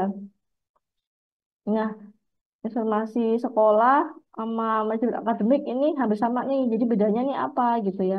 Jadi harus ini hampir sama. Manajemen itu kan bidangnya, informasi itu hardware-nya, software-nya gitu. Jadi hati-hati di sini. Jadi kalau misalkan kesehatan sama ini head to head, but ini sama ini nih hampir sama nih gitu. Tiba-tiba nih laboratorium ini sama juga dengan akademik loh. Laboratorium Universitas itu juga manajemen di akademik kan. Ini sama nih, ini sama ini tuh sama gitu. Karena laboratorium itu sebenarnya mendukung akademik, jadi harus dibedakan. Kalau manufacture, bank, pariwisata itu oke karena beda kan. Tapi kalau nih keuangan sekolah ini juga masuknya dia ke manajemen juga nih. Jadi hati-hati dengan ini. Jadi apakah mau dibedakan segi apanya itu apa hati-hati karena itu kita harus menarik gambaran umumnya gitu. Jadi gitu. Kalau kita ngomong ini bidang, ini benar. Kalau bidang ini di bank, pariwisata, sekolah, manufaktur, oke. Tetapi hati-hati ya kalau laboratorium itu maksudnya ke manajemen akademik juga gitu. Bisa masuk sekolah salah satu alat yang digunakan untuk manajemen di akademik.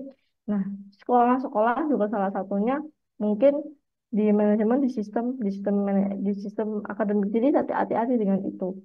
Itu ya Mbak ya, menurut saya hati-hati. Itu sih. Baik, Oke, cukup Mbak. Terima kasih. Silakan dilanjutkan. isi.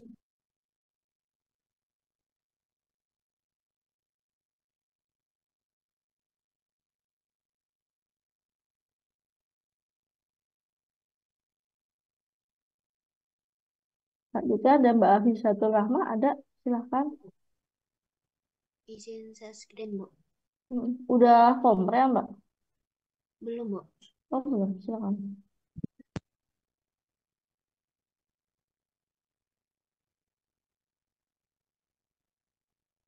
Apakah sudah terlihat, Bu? Iya, sudah silakan. Assalamualaikum warahmatullahi wabarakatuh. Salam wabarakatuh. Sebelumnya, yang terhormat kepada Ibu Dian Fajarika dan teman-teman semua, pada kesempatan kali ini izinkan saya mempresentasikan mini seminar yang berjudul Pengembangan Model Reinforcement Learning Forward and Reverse Supply Chain Network untuk pasokan bahan layanan medis dengan pertimbangan risiko biologis pada ketidakpastian transportasi dan operasional.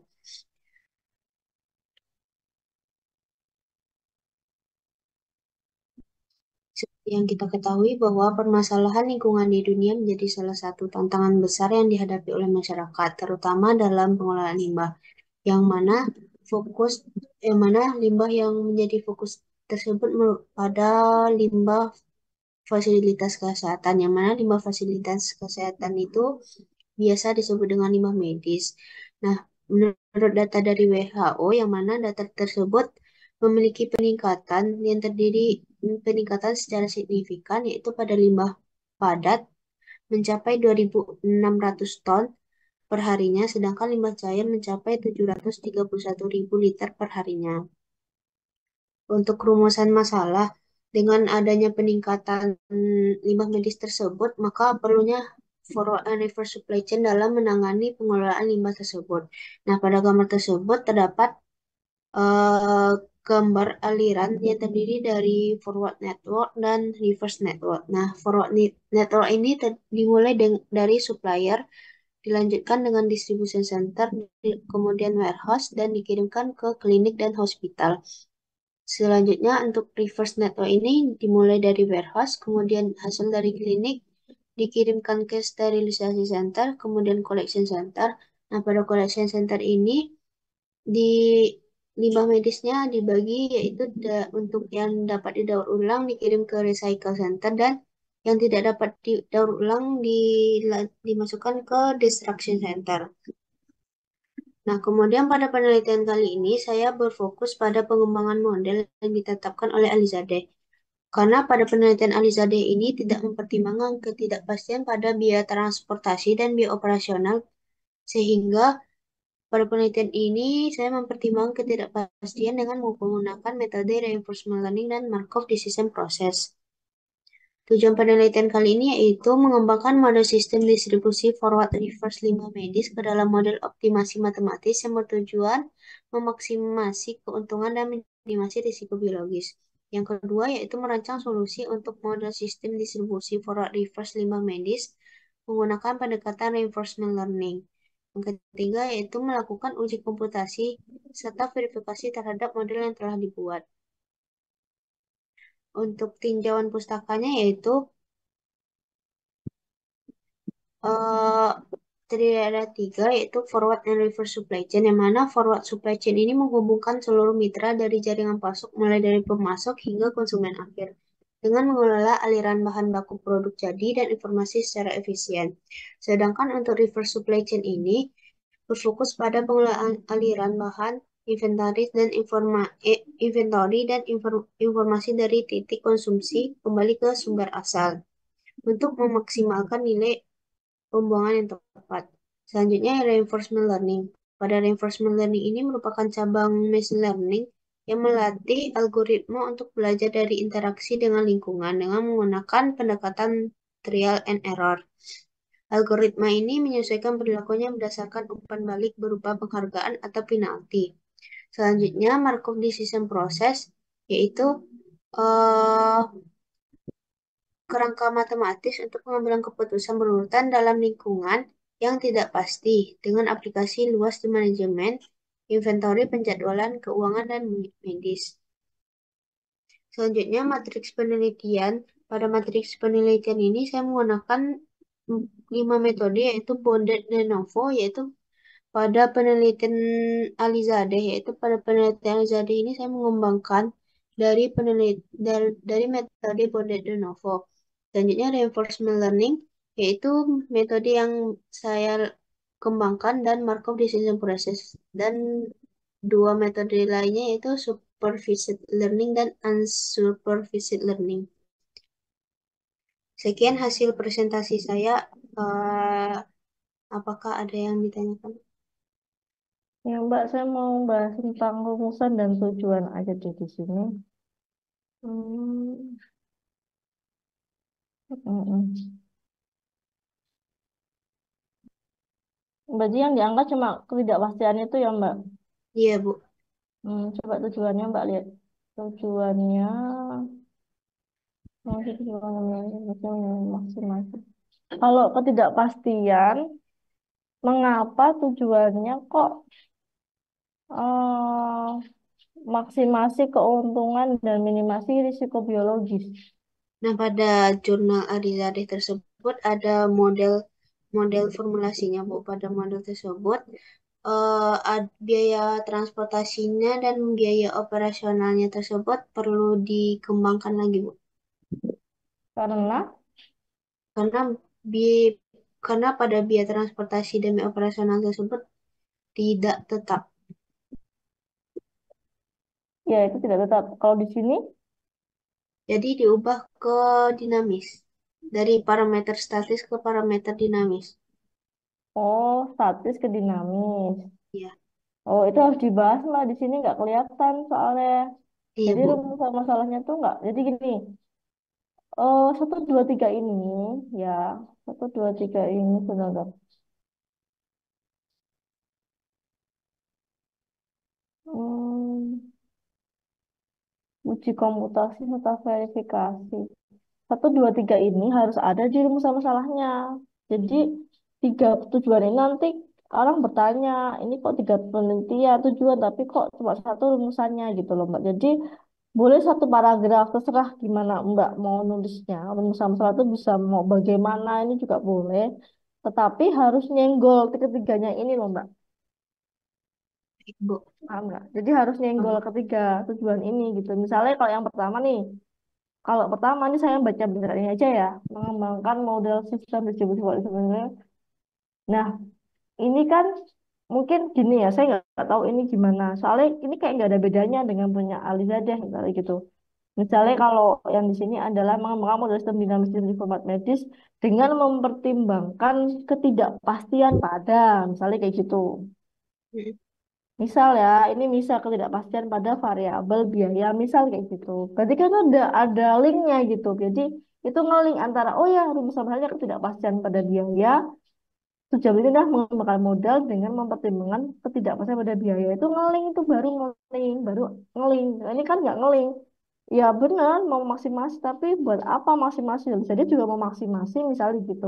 Nggak ada bedanya dong, kayak gitu loh Mbak. Jadi itu ya Mbak ya. Jadi harus ngeling antara tujuan. Terus misalnya yang kedua adalah merancang solusi distribusi. Mana misalnya dia tuh nggak menggunakan reinforcement learning misalnya gitu tuh boleh misalnya pada penelitian ini juga terdapat kekurangan pada sistem distribusi tidak mempertimbangkan pendekatan reinforcement learning. Misal kayak gitu. Jadi harus disenggol. Harus disenggol ketiganya ini di dalam rumusan masalah.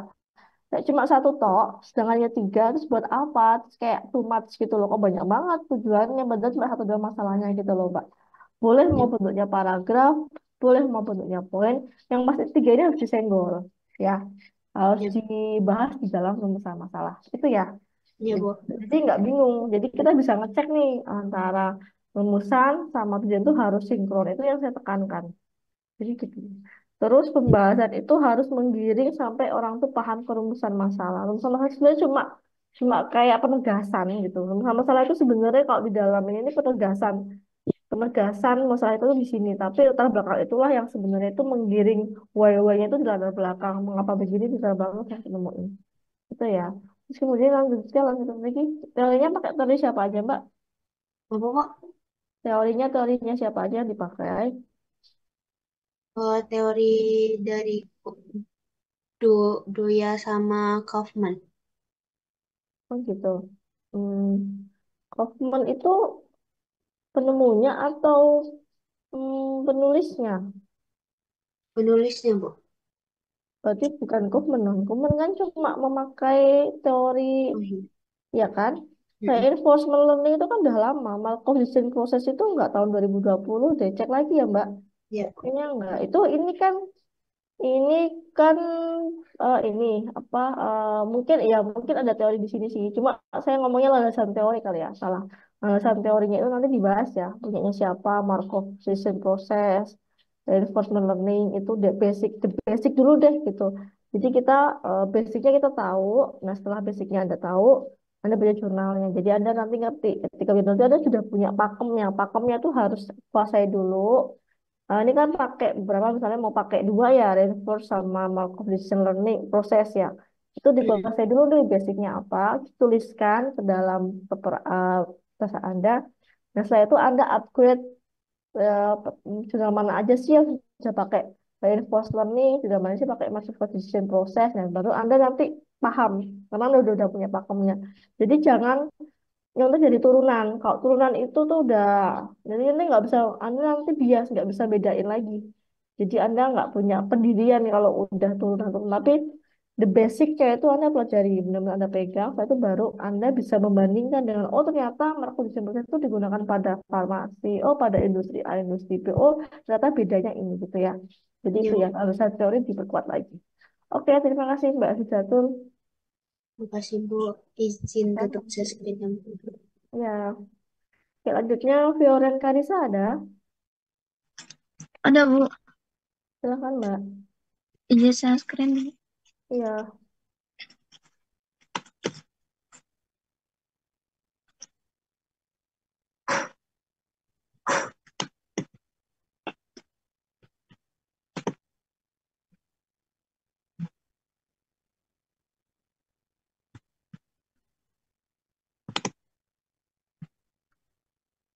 Apakah sudah terlihat, Bu?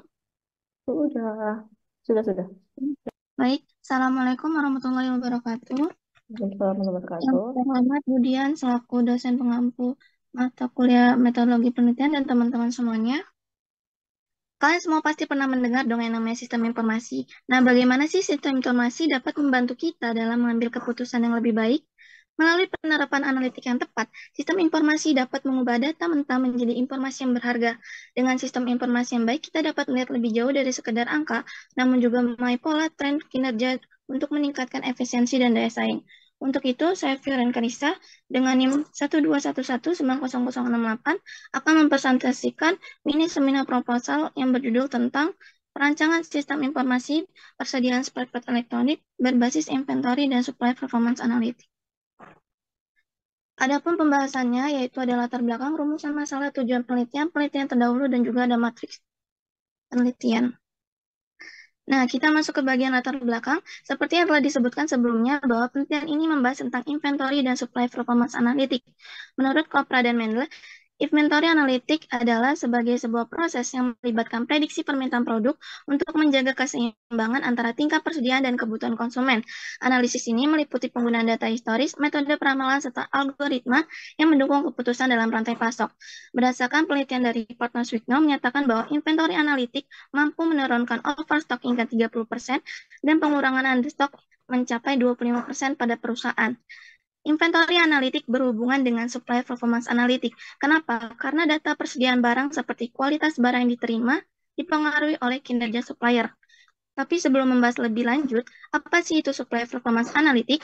Supply performance analitik menurut Monska dan kawan-kawan yaitu penilaian sistematis terhadap kinerja pemasok dalam memenuhi kebutuhan perusahaan yang mencakup aspek kualitas, biaya, ketepatan waktu, dan juga responsivitas. Di mana dengan penerapan supply performance analitik dapat mengurangi terlambatan hingga 5% dan meningkatkan ketersediaan produk hingga 20%. Inventory analitik dan supply performance analitik mampu mengolah persediaan barang. Hal ini yang dilakukan di toko X. Toko X menjual berbagai jenis spare part elektronik yang terbagi menjadi dua kategori, ada yang besar dan ada yang kecil. Peranan toko sebagai retail tidak terhindarkan dari proses persediaan barang, namun justru persediaan barang lain menjadi permasalahan terdapat pada toko X. Dari integrasi inventory analitik dan supply performance analitik dapat mengatasi permasalahan toko X melalui pembuatan sistem informasi berbasis mesin learning dengan 3 metode, yaitu metode klasifikasi, deskripsi, dan prediksi. Pembuatan sistem informasi menggunakan bahasa pemrograman Python sehingga output yang didapatkan berupa website. Adapun masalah dari toko X itu mengalami kendala karena hanya mengandalkan nota penjualan dan pembelian untuk mengetahui harga, jumlah barang masuk, dan jumlah barang keluar yang dapat dilihat pada gambar. Nota-nota tersebut tidak dapat digunakan untuk pengambilan keputusan secara cepat dan akurat mengenai ketersediaan barang. Pihak toko hanya dapat mengestimasi jumlah barang yang akan dipesan melalui pengalaman dengan cara manual mengecek stok barang yang ada dan memperhatikan seberapa sering produk tersebut laku di pasaran. Tanpa sistem pencatatan persediaan terintegrasi, toko X menghadapi resiko pola pembelian barang yang fluktuatif atau tidak konsisten, yang menyebabkan keseimbangan stok barang. Selama bulan Agustus hingga Oktober, terjadi kekurangan barang dan kelebihan barang pada 7 jenis item dari 629 jenis spare part yang dijual. Tanpa sistem terintegrasi, toko tidak dapat memprediksi kebutuhan dengan akurat yang berpotensi menyebabkan resiko barang yang tidak terjual. Persediaan barang dipengaruhi oleh pola pembelian barang. Pola pembelian barang ditentukan melalui data historis untuk dapat merencanakan pengadaan dan menjaga ketersediaan barang. Pola persediaan pada toko X terdapat pola persediaan berbeda dan ada yang sama terdapat pada layar, dan keduanya terjadi pada 7 jenis item dengan data yang sama pada kekurangan dan kelebihan stok. Ketidakakuratan pola pembelian barang ini mengakibatkan kekurangan atau kelebihan stok. Kemudian persediaan barang juga dipengaruhi oleh kinerja supplier, yaitu kualitas barang yang diterima dan keterlambatan. Ketidaksesuaian meliputi kesalahan warna, kerusakan, dan perangkat yang tidak berfungsi. Keterlambatan juga terjadi pada 3 supplier, yaitu A, B, dan C, yang berbeda dengan faktor seperti kurang cepat dalam menyiapkan barang. Dan dari rumusan masalah tersebut didapatkan tujuan yang pertama itu merancang model konseptual, yang kedua itu adalah merancang model inventory analitik dan supply performance analitik berbasis machine learning, dan yang terakhir yaitu merancang prototipe sistem informasi inventory analitik dan supply performance analitik berbasis website.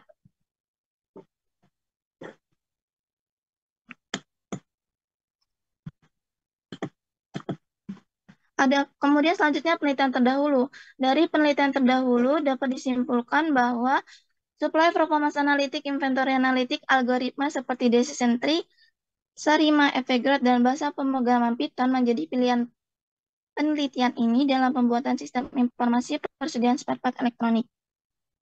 Kemudian yang terakhir itu adalah matriks penelitian, di mana perbedaan penelitian ini dengan penelitian terdahulu terdapat pada metode dan output yang dihasilkan, berupa perancangan sistem informasi yang lebih terukur. Penelitian ini menggunakan 3 metode secara bersamaan, yaitu deskriptif, prediktif, dan klasifikasi dalam machine learning, dan menggunakan 2 analitik secara bersamaan. Sehingga pendekatan ini memberikan keunggulan dibandingkan penelitian sebelumnya yang hanya memberikan saran tanpa implementasi sistem yang jelas.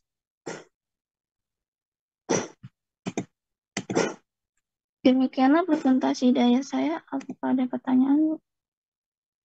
Ya, terima kasih Mbak Vio dan Karisa. Saya mau cek di latar belakang sama rumusan aja deh. Latar belakangnya ini ya. Oke, kemudian lagi, kok saya kayak ngelihat latar belakang. Saya lihat rumusan masalah kayak lihat latar belakang, tapi ya. Atau bisa lebih disimpulkan lagi, Mbak udah komplit belum ini? Udah sempro. Masukannya apa? Untuk PPT nggak ada sih, Bu. Untuk kontennya, konten kita pembahasan. Untuk konten kemarin lebih direvisi soal laporannya. Nah, maksudnya laporan apa? Laporan seminar proposalnya. Ini maksudnya bagian apa gitu, misalnya latar belakang atau urusan masalah atau apa? Kemarin suruh perbaikin grafik. Oh gitu. Oke, oke. Coba lihat em, rumus masalahnya coba. Rumus masalahnya ini terpanjang ya. Sebenarnya kalau menurut saya nih, rumus masalahnya itu kayak latar belakang. Sebenarnya ini sebenarnya bisa di part dibagi di latar belakang. Ini rumus sama satu bisa lebih simpel gitu loh. Tapi ya sudah kalau ini PPT ya is oke lah. Karena kan mencoba menjelaskan lebih rinci kan. Misalnya di sini loh gitu kan. Terus, oh, yang berikutnya, teori yang digunakan punya siapa aja, Mbak? Apa Bu? Teori yang digunakan punya siapa aja? Yang ada di penelitian terdahulu ini. Mm-mm, oh, enggak. Landasan teorinya. Maksudnya Anda kan pakai pendekatan kan, metode. Saya nggak pakai metode kan. Iya, pakai Pendekatannya, metode. punya siapa? Kan nanti pakai Python sama, apa namanya, dibahas nggak di sini? Kemudian pustaka, coba lihat. Nggak ada, Bu. Kemudian pustaka, oh nggak Langsung ada ke ya. penelitian terdahulu. Hmm. Harusnya dibahas ya di laporan juga dituliskan. Tapi juga harus dituliskan ya. Atau enggak Ditulis. juga? Punya siapa Mbak kira-kira? Hmm, Mhm. Lupa ya. iya, Bu. Nanti kalau presentasi next, ya tapi karena ini kan cuma 5 ya, ini kayak 12 ya. Next itu landas satu dituliskan. Berarti kamu tuh pakai punya siapa gitu. Untuk menyelesaikan masalah ini kan enggak mesti pertama lain itu dituliskan punya pakai punya siapa. Dituliskan di landas satu teorinya gitu aja sih. Ya, Bu. Gitu ya. Oke sih Mbak, cukup. Makasih Mbak. Lanjutkan, Sip. dilanjutkan penelitiannya.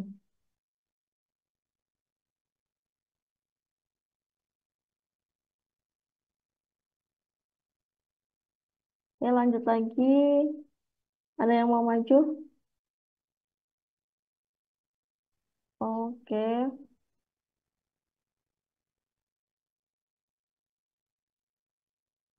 Vanessa Januarita ada.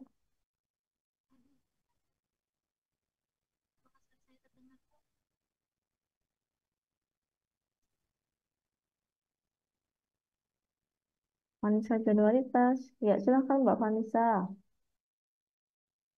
Untuk progresnya sampai mana?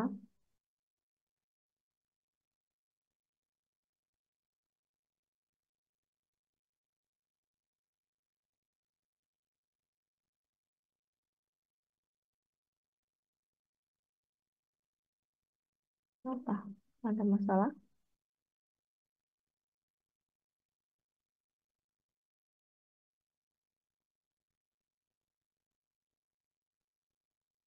Silakan Mbak bisa screen nggak?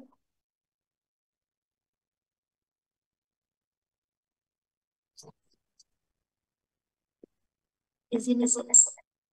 Iya ya silakan.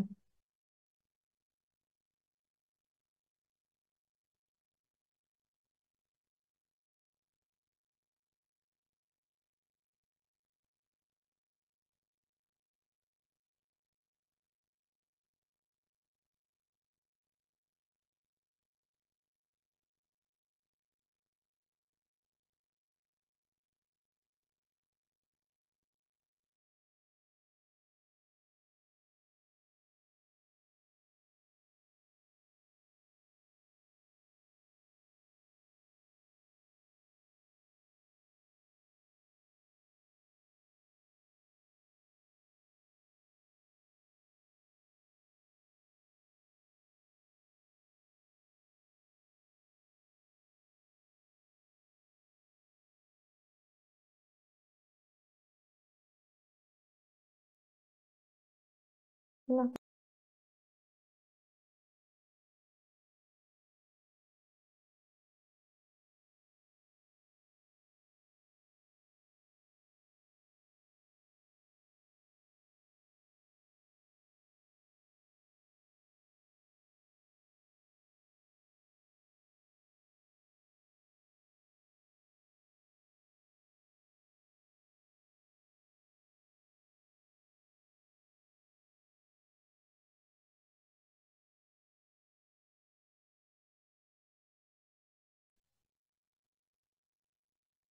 Baik. Assalamualaikum warahmatullahi wabarakatuh. Terima kasih atas waktu yang telah diberi Waalaikumsalam. kemudian. Sebelumnya izin memperkenalkan diri. Nama saya Vanessa Januarita, NIM 121190069. Di sini saya akan mempresentasikan rencana penelitian saya dalam mini seminar ini. Adapun latar belakang dari penelitian saya bermula dari perkembangan industri farmasi yang terus meningkat, di mana menurut laporan International Trade Administration atau ITA, pasar farmasi global diprediksi akan terus meningkat hingga tahun 2026 dengan tingkat pertumbuhan sebesar 6,3%, dan berdasarkan Kementerian Perindustrian Indonesia, pasar farmasi di Indonesia itu pada kuartal 1 2024 mengalami peningkatan sebesar 2,5%. Nah, hal ini dibuktikan dengan jumlah fasilitas layanan apotek yang terus meningkat di Indonesia hingga mencapai ribuan unit. Apotek ini sebagai pasar farmasi yang memiliki peran untuk memasarkan produk-produk farmasi. Nah, Apotek Shakila yang menjadi objek penelitian saya ini terletak di Jalan Senopati nomor 7 Jatimulyo Lampung Selatan. Rata-rata apotek Shakila melayani 80 sampai ratusan transaksi perharinya. Selain itu, apotek Shakila ini memiliki 10 supplier, dan apotek Shakila ini melakukan pemesanan obat kepada suppliernya setiap hari kecuali di hari Minggu. Nah, seringkali apotek Shakila ini harus melakukan pereturan barang karena supplier pada apotek ini salah mengirimkan barang atau tidak sesuai dengan pesanannya. Eh, gambar pada slide ini merupakan data jumlah transaksi selama 1 minggu terakhir dan jumlah retur barang dalam 5 bulan terakhir yang didapatkan dari Apotek Shakila. Nah, gambar tersebut menunjukkan fluktuasi pada transaksi harian apotek, dan berdasarkan wawancara yang dilakukan dengan pihak Apotek Shakila, penurunan jumlah transaksi ini disebabkan karena beberapa faktor, salah satunya itu calon konsumen yang tidak jadi melakukan pembelian karena stok yang kosong dan tidak sesuai dengan preferensi mereka. Nah, hal ini dapat menurunkan penjualan. Dan dalam 5 bulan terakhir, Apotek Shakila ini telah melakukan retur barang kepada suppliernya sebanyak 7 kali. Nah, selain itu, beberapa supplier pada Apotek Shakila ini pernah mengirimkan pesanan produk dengan terlambat hingga mencapai lama waktu itu 1 minggu, yang dapat menyebabkan atau mempengaruhi ketersediaan stok pada Apotek Shakila ini. Nah, berdasarkan masalah yang terjadi pada Apotek Shakila ini, Apotek Shakila memerlukan analisis yang mampu memahami kebiasaan pembelian konsumen dan kinerja dari suppliernya, sehingga dapat mendukung keputusan dalam menentukan berapa banyak barang atau obat yang harus dipesan dan pemilihan supplier. Pendekatan analisis ini adalah customer analytic dan supplier analytic. Menurut laporan dari MC Kensi dan Company, perusahaan yang memanfaatkan customer analytic dapat meningkatkan penjualan sebesar 10-15% dan meningkatkan loyalitas pelanggan sebesar 20-30%. Selanjutnya, dalam penelitian Mendy Hasan Emon dan kawan-kawannya menyebutkan penerapan supplier analitik ini dapat meningkatkan ketersediaan produk hingga 10-20% dan mampu mengurangi keterlambatan pengiriman sampai 5% dari semula itu 10%. Untuk menunjang penerapan customer and supplier analytic pada Apotek Shakila ini memerlukan improvement sistem berbasis teknologi. Karena sistem pada Apotek Shakila ini masih manual sehingga sulit untuk menganalisis dan memperoleh informasi dari data yang ada. Sistem atau alat yang akan diimplementasikan ini adalah business intelligence dengan data analitik sebagai visualisasi data. Nah, salah satu kategori dari business intelligence ini adalah teknologi dashboard. Nah, dashboard dapat menyajikan data dalam berbagai format seperti grafik, indikator, peta berwarna yang dapat mendukung keputusan yang cepat dan tepat. Nah, tools yang digunakan dalam membuat dashboard ini adalah Microsoft Power BI yang menjadi tools pembantu karena dapat terintegrasi dengan database, sehingga visualisasi itu dapat dilakukan secara real time dan mampu memberikan tampilan visual yang interaktif, mempermudah interpretasi data, serta mendukung dalam membuat keputusan yang cepat dan tepat. Nah, adapun rumusan masalah pada penelitian ini adalah yang pertama, bagaimana membuat model visualisasi yang mempresentasikan customer and supplier analytic dengan informatif dan mudah dipahami pada Apotek Shakila. Yang kedua itu bagaimana menyusun dashboard analitik yang dapat mendukung manajemen atau pemilik Apotek Shakila dalam membuat keputusan yang tepat.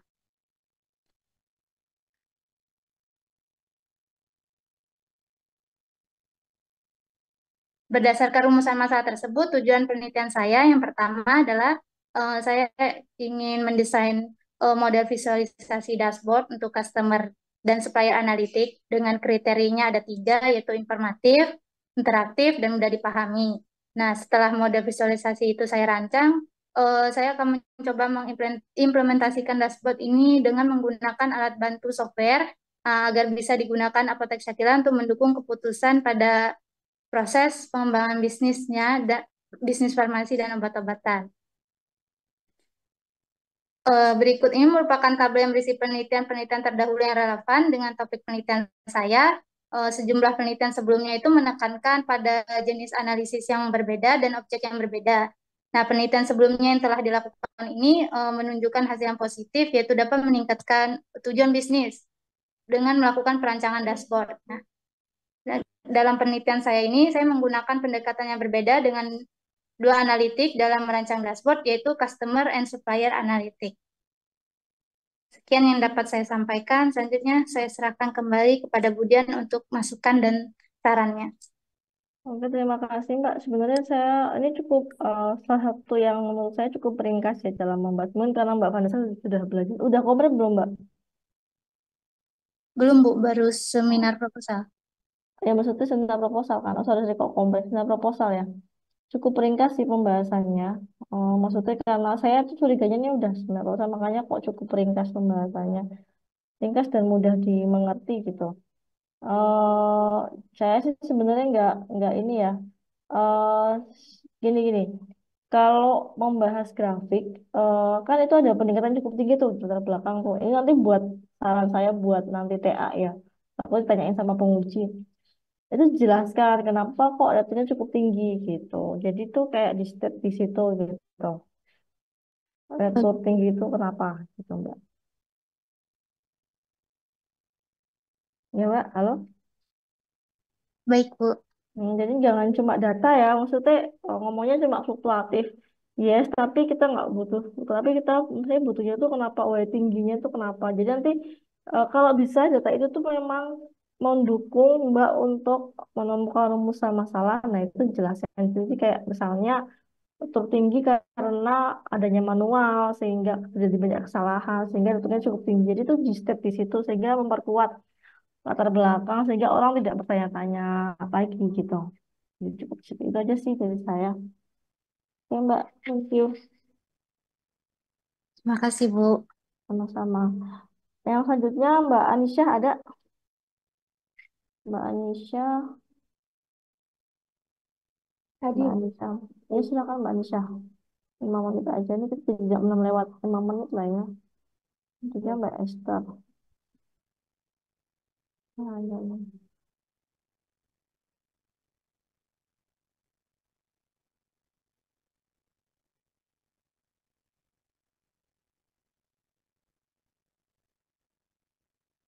Hmm.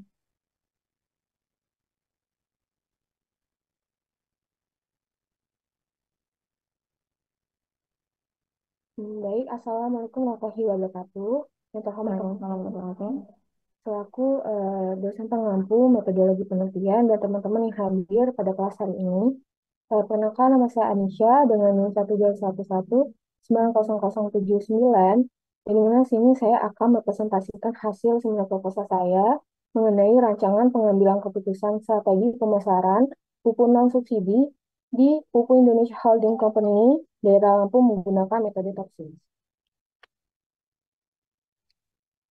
Nah, untuk bab pertama mengenai latar belakang, kita tahu Indonesia adalah negara agraris yang dimana mayoritas penduduknya bekerja di sektor pertanian. Nah, jadi menurut Badan Pusat Statistik, jumlah petani pengguna lahan di Indonesia itu sebanyak 27.799.280 petani, yang dimana sektor pertanian itu membutuhkan fasilitas produksi untuk meningkatkan produktivitas dan kualitas produk pertanian seperti pupuk. Nah, jadi pupuk itu adalah zat yang mengandung nutrisi atau unsur hara yang dibutuhkan tanaman untuk tumbuh kembangnya. Jadi mana pupuk itu dibagi menjadi 2 berdasarkan metode distribusi dan pengadaan, yaitu pupuk bersubsidi dan pupuk non subsidi. Yang dimana pupuk bersubsidi ini adalah pupuk dan pemasarannya itu diatur oleh pemerintah. Sedangkan pupuk non subsidi ini adalah dalam pemasarannya dikendalikan oleh perusahaan. Nah, di zaman sekarang untuk penjualan pupuk non subsidi ini masih menghadapi persaingan ketat antara pemasaran pupuk subsidi dan antara pemasaran non subsidi di perusahaan yang lain. Nah, oleh karena itu diperlukannya rancangan strategi pemasaran yang efektif dan efisien agar peningkatan penjualan perusahaan dapat tercapai. Nah, berikut ini latar belakang mengenai objek penelitian yang dilakukan di kantor perwakilan pupuk Indonesia Holding Company, daerah Lampung, yang berada di Jalan Dr. Susilo nomor 57, Kota Bandar Lampung, yang kita tahu bahwa kantor perwakilan ini adalah cabang dari PT Pupuk Indonesia, yang merupakan salah satu produsen pupuk terbesar di Asia, di mana hasil produksi kemudian didistribusikan untuk pemasaran pupuk di seluruh Indonesia. Nah, kita dapat lihat pada gambar 1.1 bahwa distribusi dan pemasarannya itu dilakukan di seluruh Indonesia, baik wilayah Sumatera, Jawa, Kalimantan Barat, Kalimantan Selatan, dan Sulawesi Selatan. Nah, setelah dilakukan studi lapangan di Pupuk Indonesia Holding Company daerah Lampung, ternyata terdapat permasalahan pada pemasaran pupuk non-subsidi. Kita dapat lihat pada tabel 1.1 bahwa volume penjualan tidak mencapai target penjualan. Nah, hal inilah yang disebabkan kurangnya atau terbatasnya riset pemasaran dan adanya beban kerja pemasaran pupuk subsidi yang diutamakan. Oleh karena itu, volume pemasaran pupuk non-subsidi belum mencapai target yang ditetapkan. Nah, dari permasalahan yang terjadi di Pupuk Indonesia Holding Company daerah Lampung, perlu dilakukan pengambilan keputusan dengan memilih alternatif-alternatif yang mempunyai keuntungan maksimal dan minimal risiko. Nah, hal inilah yang menjadi alasan utama mengapa metode Topsis, teknik for other preference by similarity to ideal solution, ini dianggap sesuai dalam menyelesaikan permasalahan. Yang dimana metode Topsis ini tersendiri yaitu memberikan alternatif keputusan jarak terdekat dari solusi ideal positif dan jarak jauh dari solusi ideal negatif. Adapun rumusan masalah dapat kita lihat pada gambar 1.2 yang dimana volume penjualan itu masih berada di bawah target. Nah, maka dari itu adapun tujuan dari penelitian yaitu dalam merancang pengambilan keputusan strategi permasaran dengan menggunakan metode Topsis untuk mengoptimalkan strategi dalam meningkatkan penjualan pupuk non-subsidi di Pupuk Indonesia Holding Company daerah Lampung. Nah, adapun batasan dari penelitian, yaitu penelitian ini dilakukan di kantor Pupuk Indonesia Holding Company. Yaitu penelitian dilakukan pada Departemen Penjualan Pupuk Subsidi dan Non-Subsidi di daerah Lampung, yang berfokus pada pupuk non-subsidi, dan berfokus juga pada saluran pemasaran produk konsumen dan saluran pemasaran produk industri. Dan penelitian ini dilaksanakan mulai dari bulan September tahun 2024 dan diharapkan selesai pada bulan Februari tahun 2025. Nah, adapun bab 2 mengenai tinjauan pustaka, untuk pertama itu konsep strategi. Menurut Jack Roth dalam bukunya Author on Strategy dalam jurnal Mahendra tahun 2019 ini bahwasanya strategi ini adalah bagaimana membentuk persepsi konsumen yang baik agar berbeda menguasai satu kata sederhana di kepala dalam memahami realitas pasar dan menjadi yang pertama daripada menjadi yang lebih baik itu dengan mengenali kekuatan dan kelemahan dari pesaing.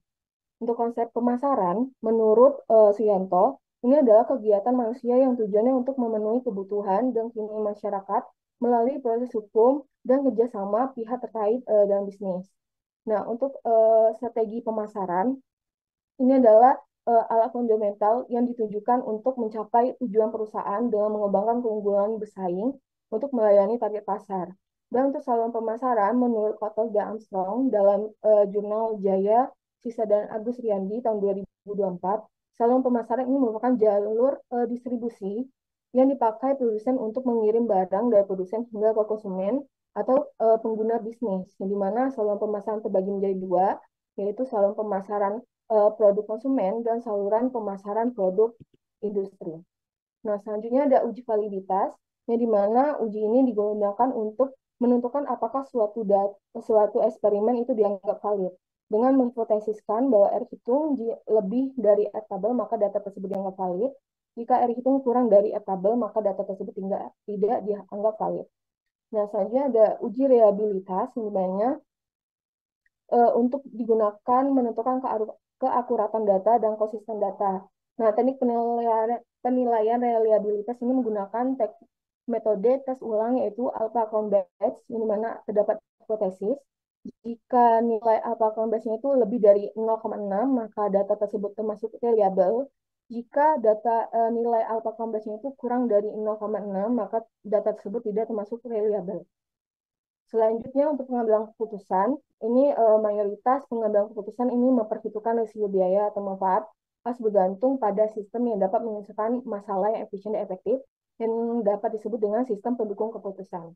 Selanjutnya itu metode taksis, singkatan dari teknik for others preference by similarity to ideal solution, adalah salah satu metode pengambilan keputusan multikriteria yang pertama kali diperkenalkan oleh Kwang Yun dan Huang Xinglai di tahun 1981, yang dimana konsep dari taksis ini itu didasarkan pada premis bahwa alternatif yang berkinerja optimal memiliki jarak positif dan negatif selain dari solusi positif yang ideal. Selanjutnya ini adalah penelitian terdahulu untuk jurnal pertama yaitu integrasi metode ANP dan TOPSIS dalam memprioritaskan strategi penjualan untuk produk makanan beku, yang dimana pada hasil penelitian untuk ANP diprioritaskan pada kemampuan berinteraksi dengan pelanggan, dan pada teknik TOPSIS ini diprioritaskan pada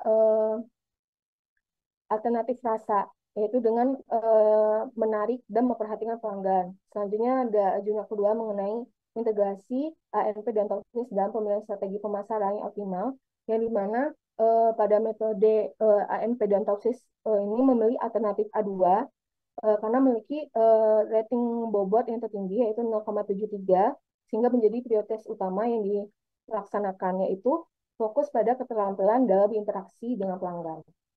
Selanjutnya ada penelitian jurnal mengenai strategi pemasaran untuk penjualan hijab yang menggunakan metode SWOT dan TOPSIS, di mana hasil dari penelitian ini SWOT berada di kuadran kedua, yaitu di strategi Cukup Mbak, cukup. Ada matrisnya nggak Mbak? Enggak Bu, tapi di sini saya ngejelasin tentang penelitian saya. Oh ya udah. Sebenarnya harusnya ada matriksnya sih biar tahu bedanya, karena kalau itu kan nggak tahu bedanya ya di mana. Ini menurut saya sih. Jadi kalau Mbak sudah kompre ya. Belum Bu. Oh, jadi mending kasih satu aja, jadi jelasin nanti entah itu ini langsung aja ya, karena sudah mau maghrib.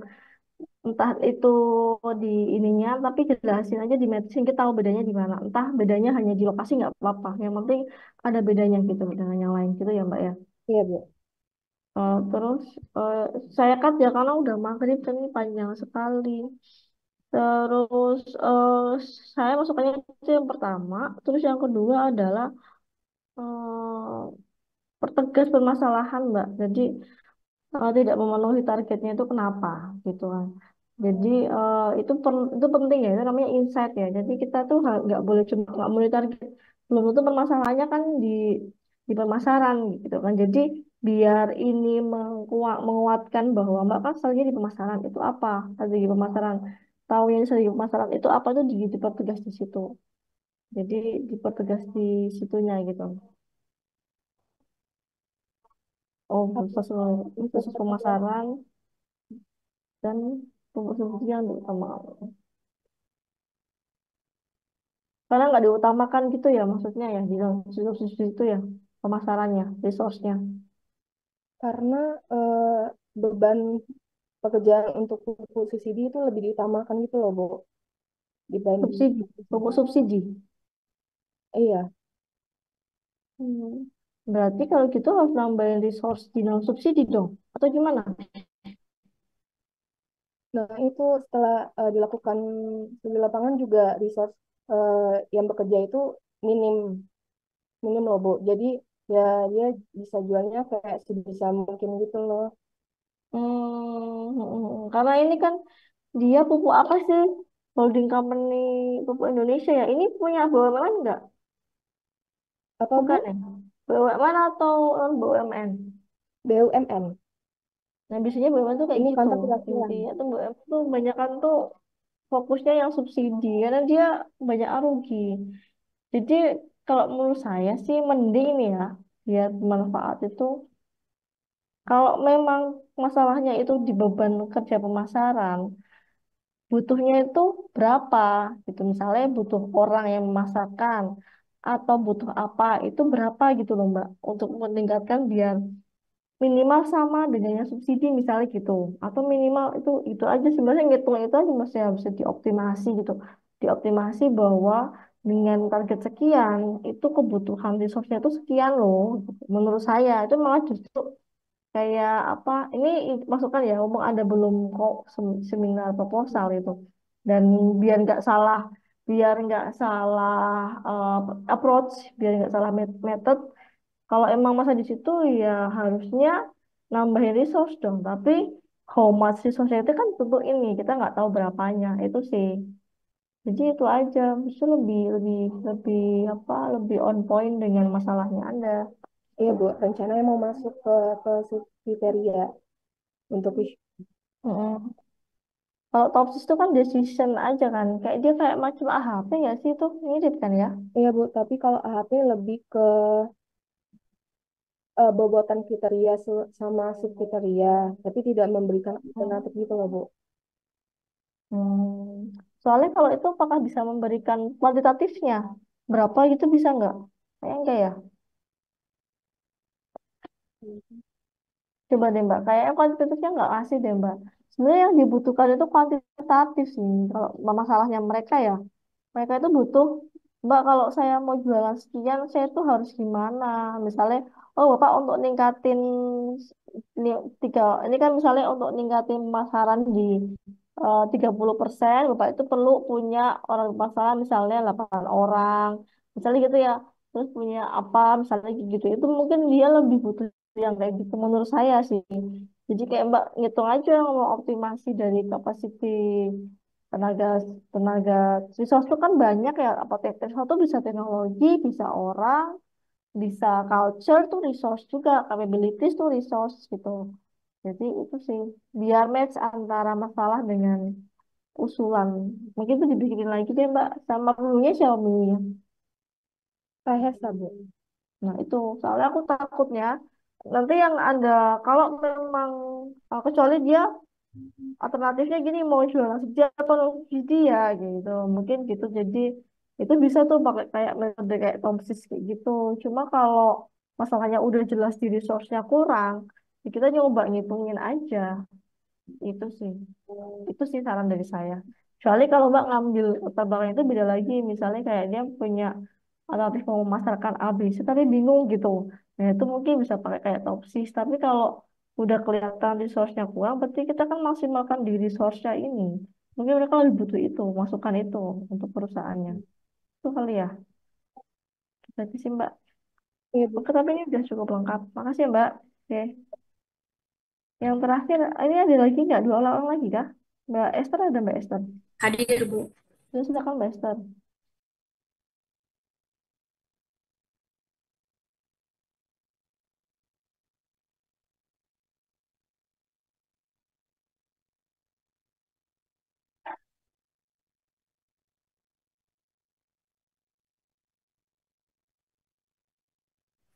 Baik, selamat sore kepada yang terhormat kepada Ibu Dian selaku dosen pengampu metodologi penelitian dan teman-teman sekalian. Di sini saya ingin mempresentasikan mini seminar saya dengan judul visualisasi Power BI Power BI peramalan volume penjualan dan permintaan serta perhitungan reorder point produk menggunakan metodologi Autoregressive Integrated Moving Average atau ARIMA pada PT Sari Melati Kencana Tbk.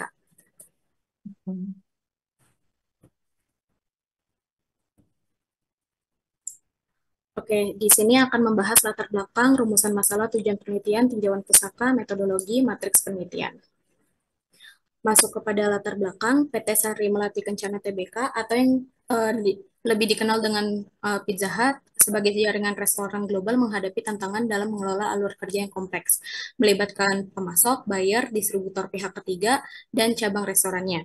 Distributor di sini bertindak sebagai pihak penyimpanan dan pengiriman barang, namun data persediaan dilaporkan hanya seminggu sekali, menyebabkan informasi yang tersedia tidak bersifat real time. Hal ini mengakibatkan kesulitan dalam perencanaan inventory yang efisien, terutama dalam memastikan ketersediaan stok yang optimal.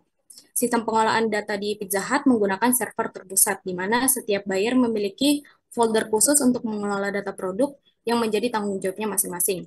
Data utama yang digunakan adalah database material required